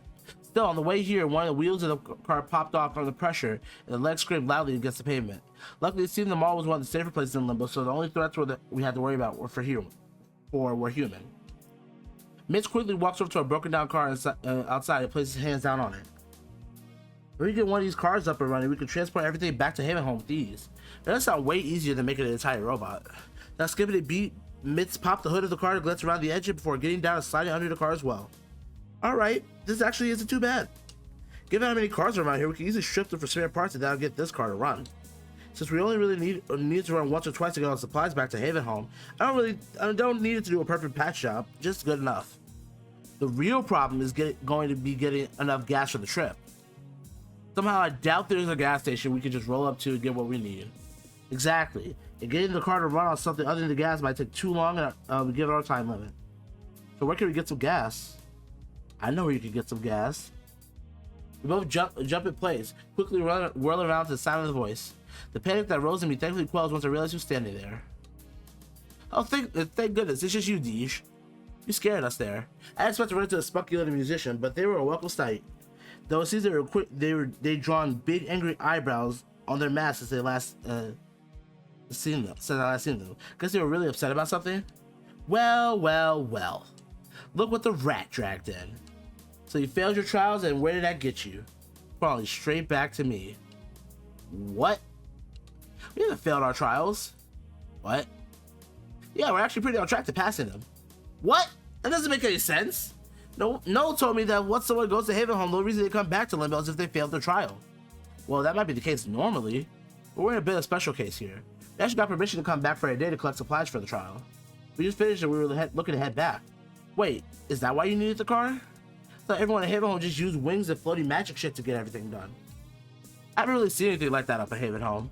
Maybe Calais could do something like that, but we have to do trials on our own for it to count. So it's up to us to get the supplies back without Calais' help. That's stupid. If it means allowing more people into Utopia, he should just be helping you guys, not leave you all to wander limbo alone. This place isn't exactly kid-friendly, if you know what I mean. We've been over this already, and it's why we're looking to get out of here as soon as possible. Whatever. In place of Utopia's bullshit anti-help policy, I'll lend you guys my assistance. Even if you don't deserve it. What was that? None of your business, that's what. Anyways, there's three ways I know we can find the gas you need. First is finding a car that does have gas in the tank. We can either fix that car up or siphon the gas to transfer to the tank here. Makes sense, they all can't be completely drained of gas. Second option is that we try to steal some from that asshole Hortus. True to his name, he hoards, not Hortus. He hoards everything valuable down here. While I haven't seen it for myself, I wouldn't doubt it if there is a canister of gas down here. He'd start stashing away somewhere. The guy who wanted to trade? He came up kind of screwy and more than a little creepy. Is he really that bad? Trust me. Oh, shit. He's the bane of our existence down here. Pretty much the only reason life in Limbo is as rough as it is that he hogs all the resources. We just don't have the manpower to get everything back. Really? I thought he was just like one guy and a couple of tank top dudes around him. Don't underestimate the tank top men. They will fuck you up. Duly noted. But you said there was a third option. DJ tilts her head for a moment and starts to look around before pointing at the black stain in the middle of the road. Dice blood. Dice blood? Clay told us to stay away from the guys. As he should, they're not to be messed with. But the sludge they produce has a really thick, oily scent. Just a theory of mine that Noel says not to fuck with. But shit could easily be used to make a car run because fuck science, maybe. I find that really hard to swallow. Hey, I don't make the rules. Magic is real here. Deal with it. Well, given that we're dealing with literal angels and demons, I don't have any grounds to argue that. I suppose it means ghosts were real on Earth too, then. When I get reincarnated, I guess I'll have to become a believer and apologize to those top 5 ghosts got on camera channels I used to make fun of. But, wait. Aren't guys credited for the soul of people who died and got tainted in limbo? Is that really a good idea? Or even ethical? Hey, you didn't ask me for morality of using dead ghost blood to fuel a car. You just asked for options. Though if it makes you feel any better, once Noel exercises the guys, the soul or souls are free from their eternal suffering as a monster, and the blood is all that gets left behind. Personally, I'd love to help sneaking into Horde's stash and stealing some more supplies for everyone. You get a cut of any gas we stole along the way. Seeing you're the ones who are looking for the gas, it'd be up to you, up to what you want to do. What do you think, Lee? What would she do?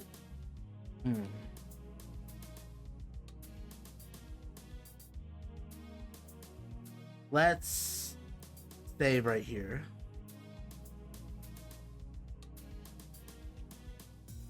I think we siphon. We should siphon the gas for the other cars. It might take some time, but it's clearly the safest option and the most boring option. Hey, safety usually is boring, but it's practical.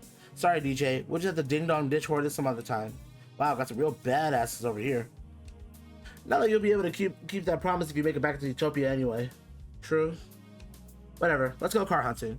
I'll stay here and get to work on the car. As long as you got the gas, it should be up and running by the time you get back.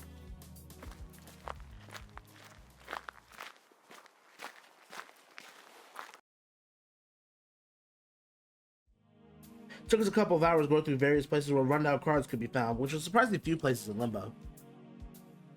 Parking lots didn't have as many as you would think, and a surprising number of them were just ditches scattered about the place. After searching though, we found a parking garage that seemed to have a decent number of cars hiding within the confines. Jackpot! This baby has more than enough gas to get us a couple of miles. Oh, thank God! My feet are starting to kill me. Don't whip out on me now, yo. We still gotta get our suck on. I suppose there's a way you could have worded that less suggestively. Of course not. I should have known. Thankfully, finding a plastic tube for siphoning hadn't been too difficult. It was pretty easy to find an abandoned handheld gas tank too. I slipped the pipe into the gas tank and carefully placed my mouth against the other end. I'm not looking forward to getting a mouthful of gas, a mouthful of old gas in my mouth, so I gotta be careful with my breathing. Oh yeah, that's what I wanted to see. Get some tongue action in there. Some real deep throat action going. I hail it sharply and feel a splash of gas in my mouth. Me pull it away and wrench as DJ shoots the tube gets into the gas tank. Oh god, gasoline in my mouth is far worse than I ever thought it would be. Oh wow, it gets a little deep and you choke out. Gotta let her take it all the way, bro. Even after red check, it still tastes a bit of the lingering taste. But at least I could breathe again. Just seriously? What? The jokes were practically right. The jokes practically write themselves. That was just so vile. Ugh. I don't think my stomach's gonna be okay for a week after that. I'm sure it'd be fine if you could find some water or something. And look, you got plenty of gas for the car. This is the gas tank DJ is holding. You hear the liquid slosh around inside. Sounds at least a gallon or two, more than enough to get us where we're going. Well, thanks for saving the gas at least. I wasn't about to let a good performance go to waste.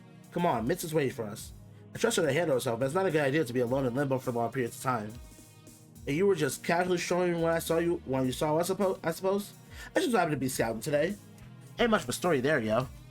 Certainly sounded like there was quite the story, but I got a feeling we didn't have time to go all over it. Well, either way, thanks. Don't mention it. Or do. I like it when people tell I like it when people tell others about what a good job I'm doing. Not one for humility, were they? Ah well, the gas tank in hand, we began making our way back to Mitz. Bro, why can I taste gasoline on my mouth now? What the fuck?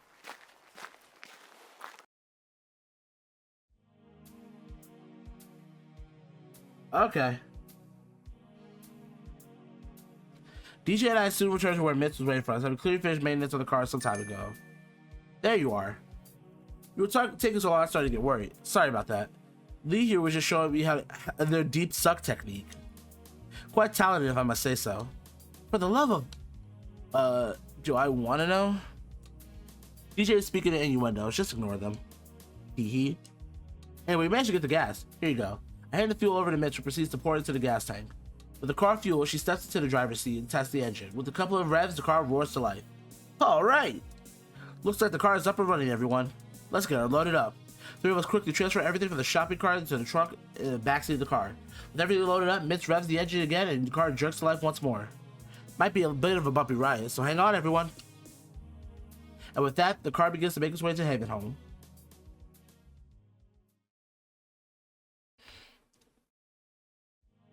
In just a matter of minutes, we were fast approaching the stairs back to Haven Home. I almost felt like cheating with how much easier the car made everything, especially given this was likely the only current functioning car in all of Limbo. Still, I wasn't about to complain. Just glad we didn't have to spend the last few hours of our time limit in Limbo struggling to get everything back we needed to the staircase. I could even see Collie standing on the staircase, clearly surprised that we had a vehicle at all. We came and stopped just a few feet away from him before exiting. Hey, Calais. Goodness. I was worried about you making it in time, but I didn't expect you to drive up in an automobile. Really? Automobile? Oh, hello, DJ Roadkill. What brings you here? Just here helping the homies drop off their goods. Then I get to take the car back to the neighborhood since they won't be needing it anymore. I see. And you were able to get everything you required? Well, I got as much as I could. At the very least, there's a bunch of electronic toys I can take apart. If this is enough, I'll just have to make do with any scrap Haven Home has to offer. Wonderful to hear. Though I must ask, how did you get the automobile to function? Well, there were a lot of spare car parts all over the place, so I just recycled all the good parts I could find to get it to functioning. Truly a genius. Don't vehicles such as this require a fuel source? Well, for that, we just found some old cars with some gas and siphoned it out. I see. Truly impressive work. Allow me to assist you in getting everything up the stairs. I'd help, but I'm probably not even allowed to step aside, right? Oh, well, if you truly do wish, I could help I could look the other way, as long as you don't try to stay afterwards. What? Oh, man, I just wanted a reason not to do heavy lifting. Fine, I'll help. The four of us quickly grabbed everything we could and carried it up the stairs. Even if DJ grumbled about working, they were getting a free car out of the deal. And if everything worked out, then Mitz and I would be on our way to Utopia.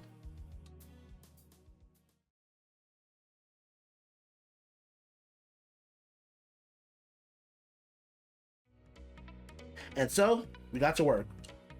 I don't know why I thought building a robot was going to be a quick project. The way Mitza talked about working on them in the past, made it seem like she had done everything overnight. Even her prosthetic hand had come together faster than I thought. But between breaking all the junk apart, organizing it, smelting materials, planning everything out, and just getting the tools we needed to actually start working, it was at least a month before the construction actually began. I didn't understand a thing of what Mitz was talking about as far as the mechanics worked, or how she knew how to build a circuitry from scratch. I was just watching in amazement as she built the electronic parts with a makeshift soldering iron and old toys. I was putting in charge of keeping supplies organized, fetching anything that was needed, and searching for any spare supplies that we needed. It was surprisingly grueling work, but I was always happy to be a part of Mitz's project. And so months passed, the deadline began to loom closer. Hey, pass me the spanner wrench. Here you go. Thanks. It took me a while, but I finally know which tool is which. Mitz only needs to say the name and I can grab it for her. While I work on this, can you break open the VHS lead? I need some parts from it soon. Can do. I grab my trusty screwdriver and get work on the dusty old device. Of all the tools, the screwdriver has been my personal best at this point.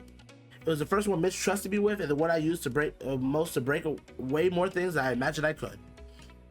I strip off the bottom of the sheet first before unscrewing the metal base and soon lift the whole frame, leaving just the exposed mechanics. You'd think I had gotten used to seeing the inside of electronics at this point, but every time I do, it just seems as cool as the first. Mitch was really teaching me the wonders and fun of tearing things apart and rebuilding them. Awesome timing. Mitch swoops in and grabs the electronics from the VHS just as I finish admiring them. Two of us have really been as safe for the last month, and work has moved ahead at an incredible pace. The robot is already starting to take shape, and though Mitch is currently wrist deep into its guts, it doesn't seem like it's going to take much longer to see it all come together. While she finishes up the internal electronics, I start cleaning up anything we're not obviously using, clearing the main area of the cabin for the construction. I wipe the sweat from my brow once everything is cleared up, feeling some of the burn in my muscles. It's a wonder Mitz got so buff. All this building is surprisingly good at exercise. Lee! Yes? It's time. Come here and hold the upper half. I quickly scramble over to Mitch, who proceeds to hand me the upper half of the robot we've been building. I instantly struggle, realizing this thing is a little heavier than I realized, but I don't have to wait long. Mitch quickly places the bottom half underneath, aligning the two halves properly. Alright, hold it still while I start screwing things together. We don't want to get anything misaligned. I make sure to hold on to the mass as the metal as Mitch gets to work. Got a good idea how it works at this point, and let her get all the fine details in, letting her move around freely while standing still. Though it's always a marvel to watch her work. Alright, hold the bottom half now. On it. I adjust my position to squat and hold the lower half, confident in the fact that Mitz is the upper half stabilized. I just watch as she starts screwing everything together into place, and I realize this is kind of an amazing sight to be angled like this. Mitz is insanely beautiful and bountifully blessed. Oh, oops. Mitz cries out suddenly as her hand slips, and in my distraction I don't see a heavy bolt go flying straight for my head until I feel it. Thwack. Ow! Ah, sorry, the bolt just slipped. I'm sorry. Here, does this help? Mitz awkwardly blushes. She lowers her hand and pats my head. It doesn't necessarily help to send throbbing on the side of my forehead, but it is a nice gesture. Well, it's nice, but I was expecting a kiss to make it feel better. Huh? You know that doesn't actually work, right? It's a placebo to make little kids stop panicking and to distract them from the pain. Not to mention, you're not... Mitz stopped mid-sentence, so she suddenly realizes what I was saying, and her face heats up from the blood flowing to her cheeks. Hey! Would you stop teasing me? No, I'm gonna do it more. You deserve it.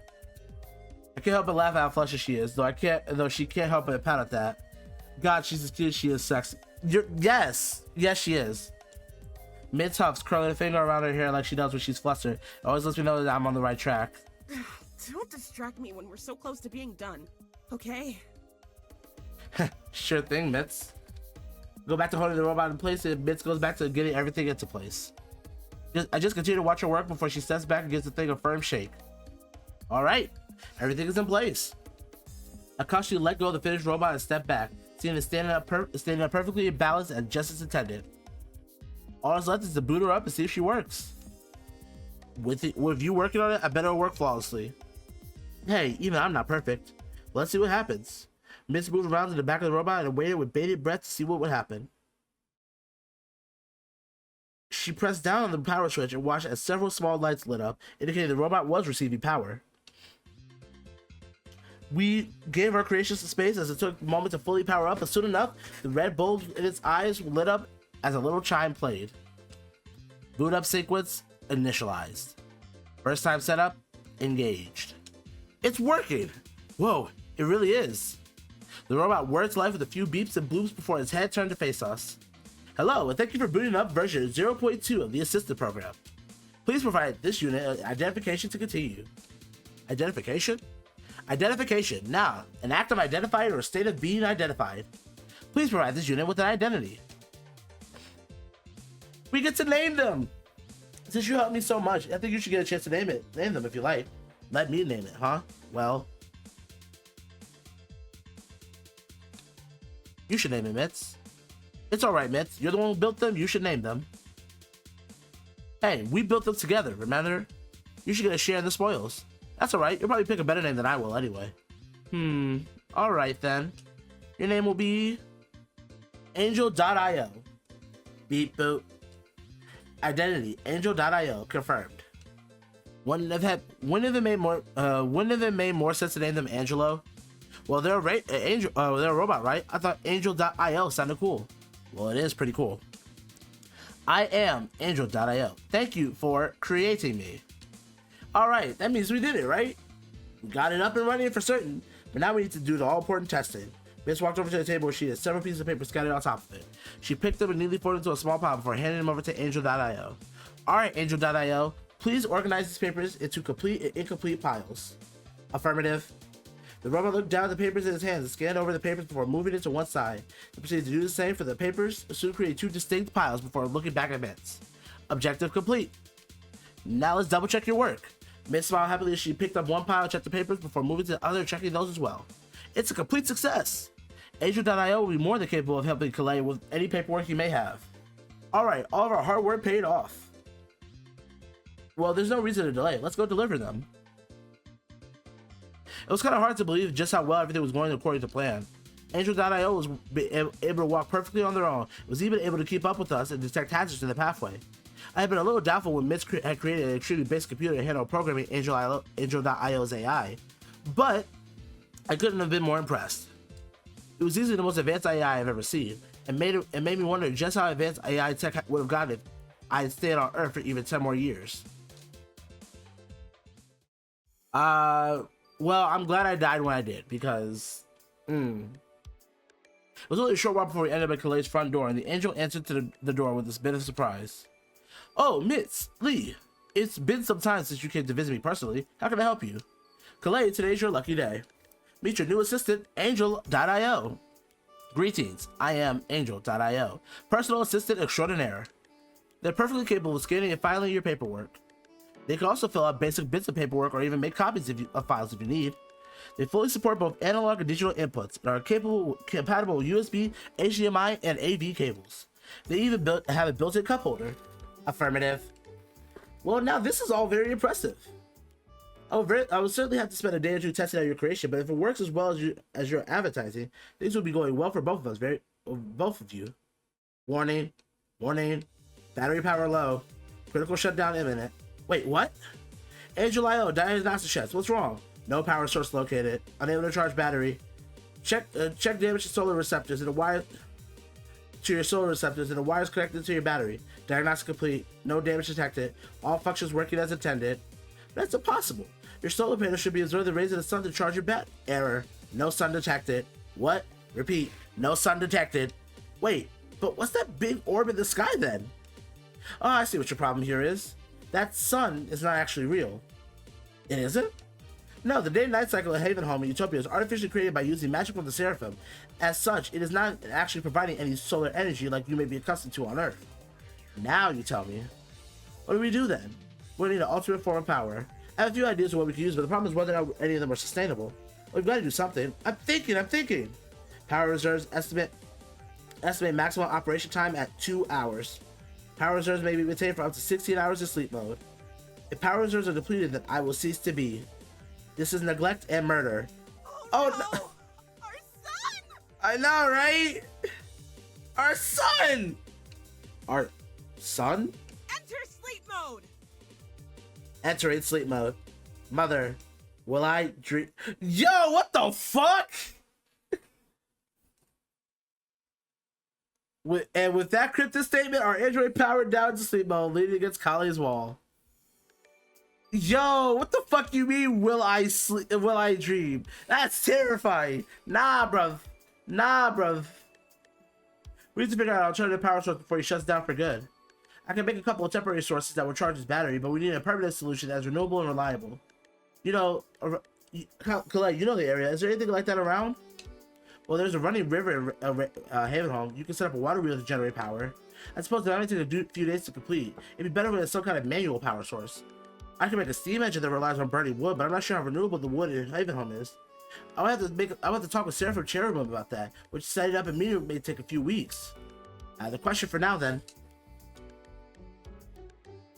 If only it was something that could just like get an engine turn on. That could just like get an engine to turn and charge power, like a rat in a wheel. Huh? That might work.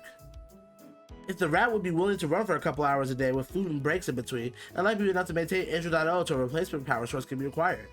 And Hordes has tons of trained rats. Let's go steal one. Time for another adventure in Limbo. Oh, there's no need to steal one from Hordes. Oh, Utopia is a wonderful animal sanctuary that tends to animals that have passed away until they can be reincarnated. I'm sure you'll be able to find an animal that suits your needs there. Oh, well that's pretty convenient.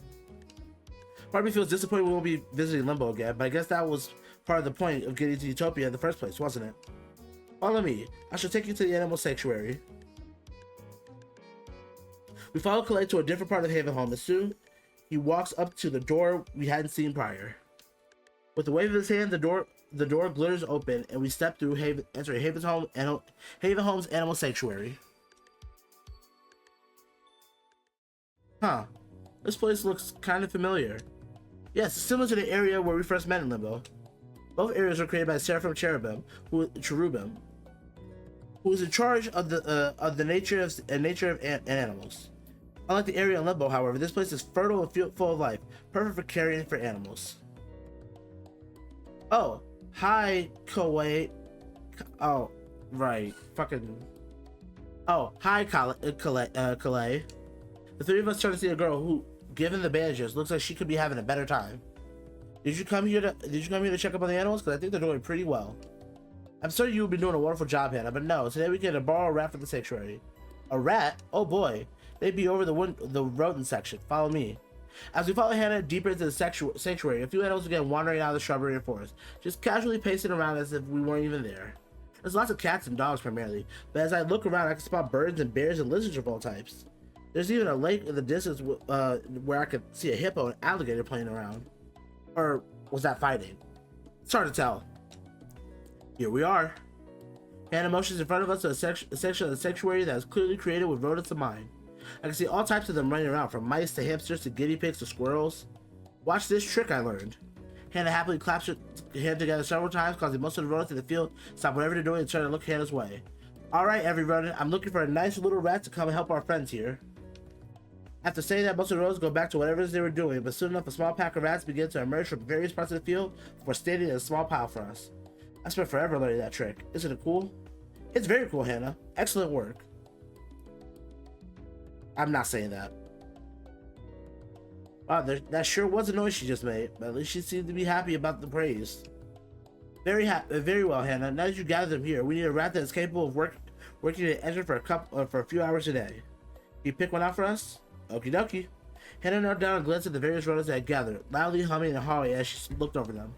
Her face lit up as she decided before picking up a rather bulk. What?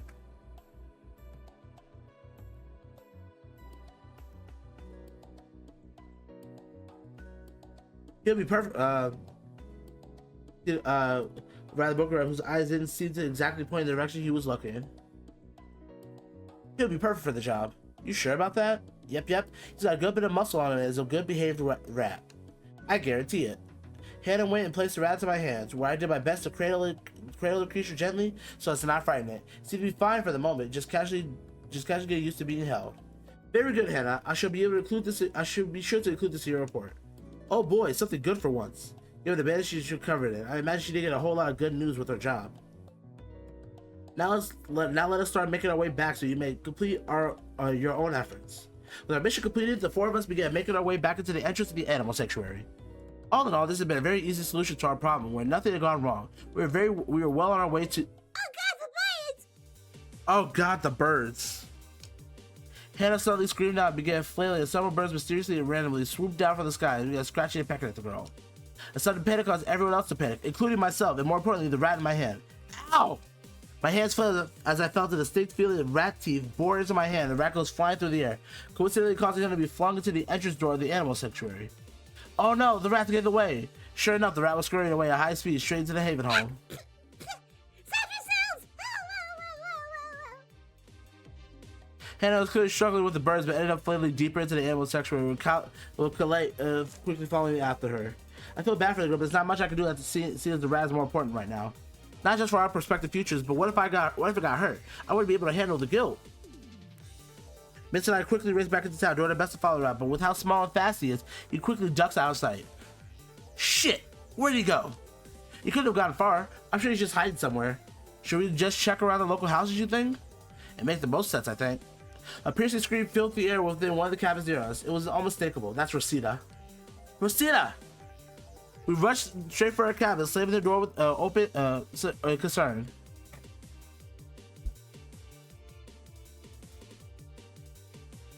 Standing on top of the stool in the middle of her living room in a very stereotypical fashion was Rosita, screaming her head off. Rat! There's a rat! Somebody help! Rosita, you saw the rat? Oh, thank God, you have to save me from the rat. I didn't know there could be rats here. You didn't hurt him, did you? I don't think so. I wouldn't care if I had, though. Rats are so gross. Oh, come on, Rosita. Rats are really fascinating, you know? Like, did you know that when a rat is happy, their eyes vibrate? What? No! Lee, that's so gross! Ew, ew, ew! Okay, everyone focus. How are we going to catch the rat? Are you going to kill it? What? Of course not! Why not? Because we're going to put it into a robot. Oh. Huh.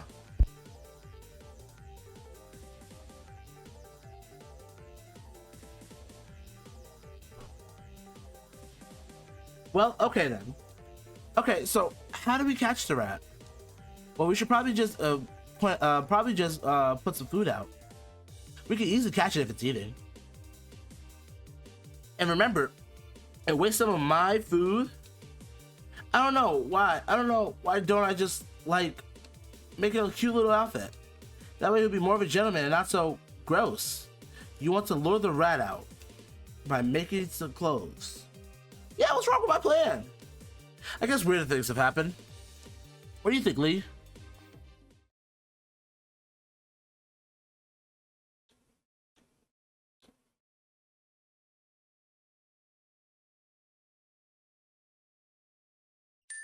Let's put food out. Yeah, let's put some food out.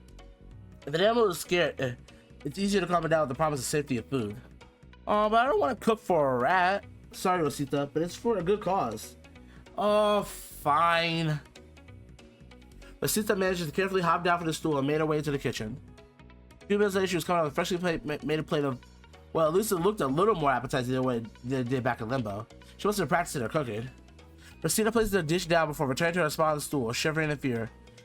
Come out, Mr. Rat. For fresh food for you. There wasn't much convincing argument, but after a minute or two waiting, we were starting to hear crunching. Holy shit, that rat is yoinked! Turning looking away the plate, we see the rat happily munching away at Rosita's food. There you are, you little scoundrel. Walk up behind the rat and manage to successfully catch him in my hands again. Make sure to bring the plate along with, as well as give the rat some treats so let it continue eating in peace. Well, it looks like we found a use for your cookie, Rosita. Great, my food is loved by a rat. Ugh. Think about it this way, Rosita. The rat's going to need plenty of food if it's going to work as the robot's engine for the time being. So you'll be able to make plenty of your special dishes. It'd be like Rosita's special brand rat chow. Oh boy, I'm so looking forward to it. Rosita began making a gagging face, showing that she wasn't particularly happy with the idea. But at least we got what we came here for. Come on, Mitz. Let's go build that engine before this guy runs off again. You got it.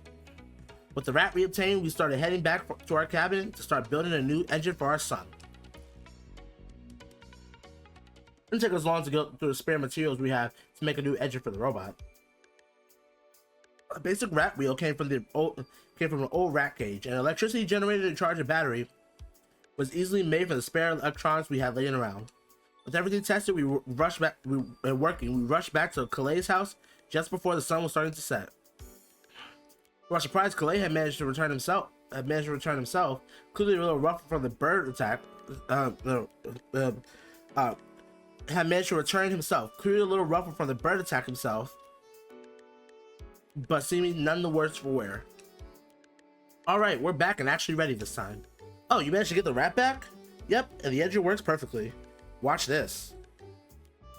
Mitz goes over to Angel.io and waiting in sleep mode and opens his maintenance panel. She shifts some things before placing a newly built engine inside, connecting the wires to their battery, and then making a comfy spot for the wheel. The rat is placed aside, the door closed, and soon we hear the squeaking of the wheel going to work. Now, this won't count as animal abuse, right? Of course not. The little guy is perfectly willing to run on a wheel for food. And as long as you let him out for his union-approved breaks, everything should be just fine. Plus, it's mostly a temporary solution given our current supplies. If I'm able to get into Utopia, I'll be using the resources there to both upgrade Angel.io's body and AI, and also its energy source to be even more animal-friendly. Excellent, excellent. I'm happy to hear all of this. Mitz dusts her hands proudly and steps back to watch as we patiently wait for the rat to do his work. Soon the battery meter on Angel.io starts to fill up bit by bit, and after half an hour, the battery is already back at full capacity. With the word beeps and boops, Angel.io stirs back to life. Sufficient energy detected. Work efficiency at maximum. Thank you, Mother. Thank you, parental unit. You have saved my life. Alright, we did it! Let's go! Mitz and I high-five each other in joy. Well, I'd say you two have done more than your fair share of work around here today. Go rest easy. I shall test Angel.io's capabilities, and I will let you know how they're doing. Thanks, Kalei. Come on, Lee, let's go celebrate. Aw, yeah! With the job well done, Mitz and I return to the cabin and celebrate with a nice big meal and a couple of drinks. All that was left to do was to do whatever good things we could for the community of Havenholm and wait the results of our trial. Mitz and I got along famously, but soon enough the awaited date was upon us. How we fared in the trials, Clay was about to tell us.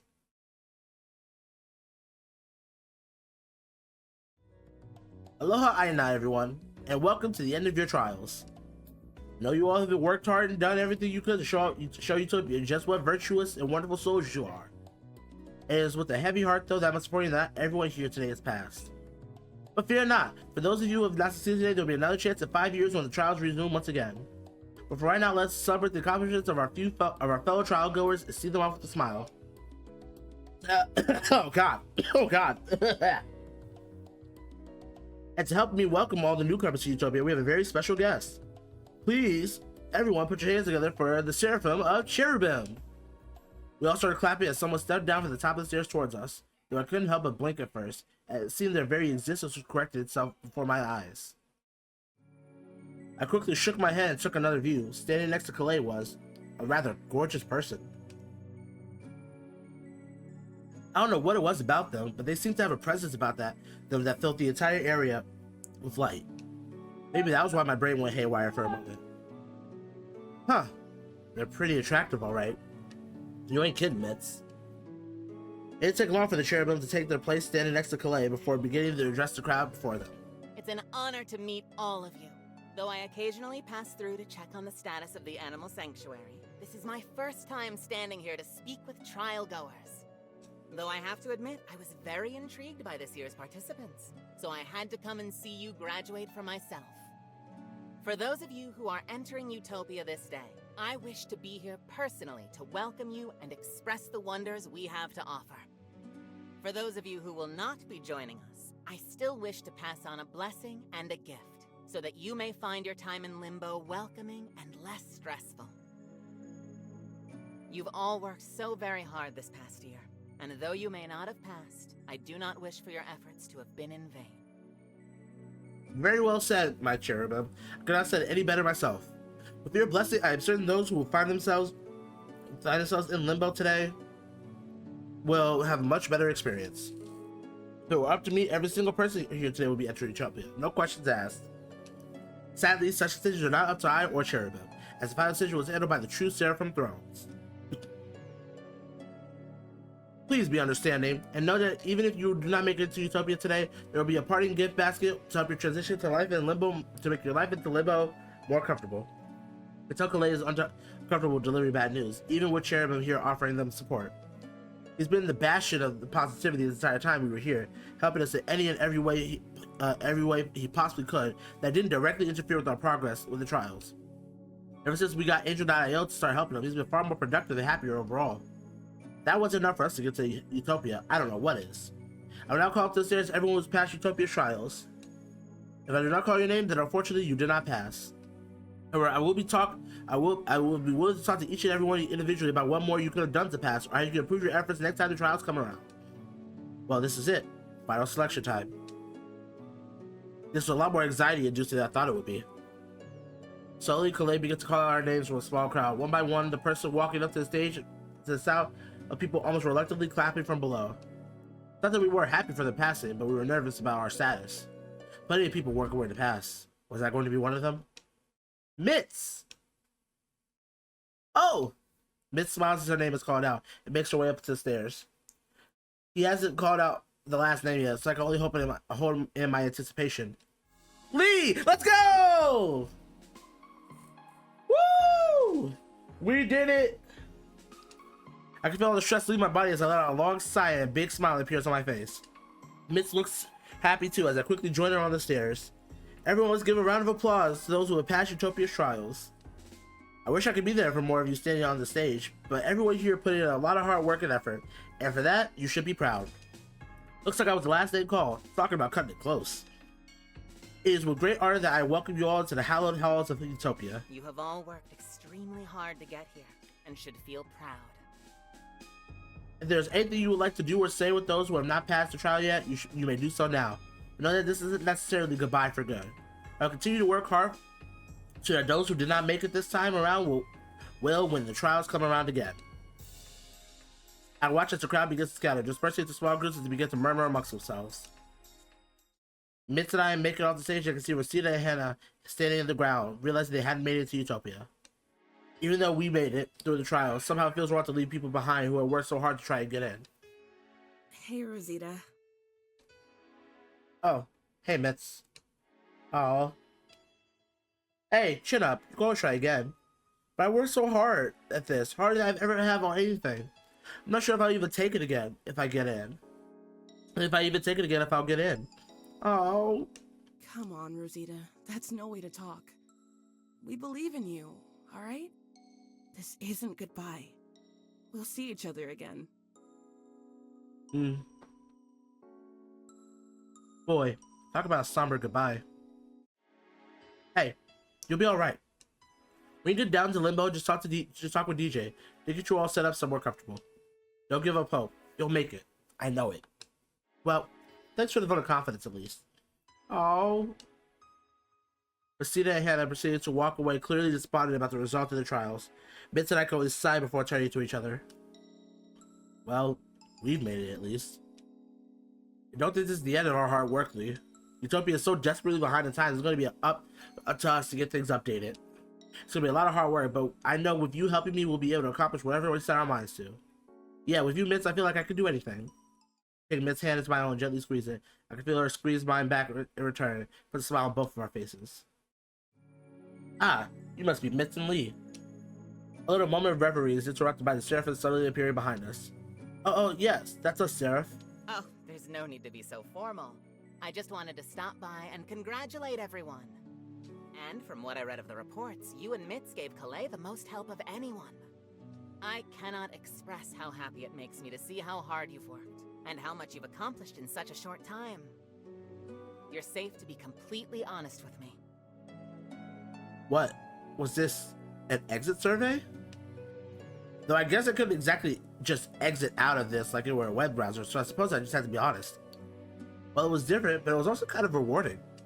I felt myself being challenged and having to come up with a unique solution that I wouldn't have normally thought of had I not been put in the situation. And it helped that I had someone wonderful at my side to help me through it all. Aw, shucks, Lee. I'm happy to hear that. It sounds like the trials are working as intended then. Well, not entirely. Oh?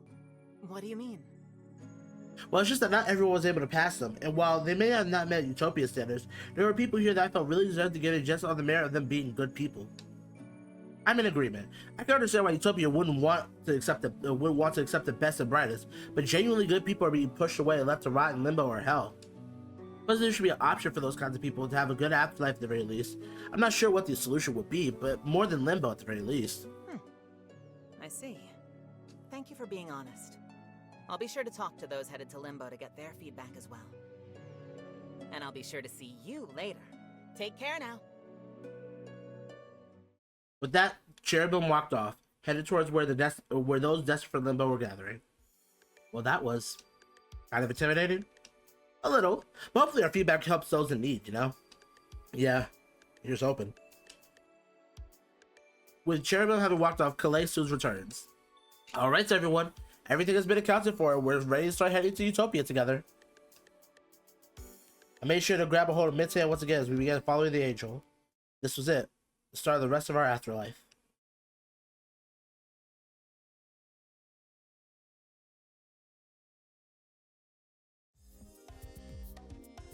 Mitz and I quickly became one of the most famous duos in Utopia with the wave of intellect and technology we brought to the people there.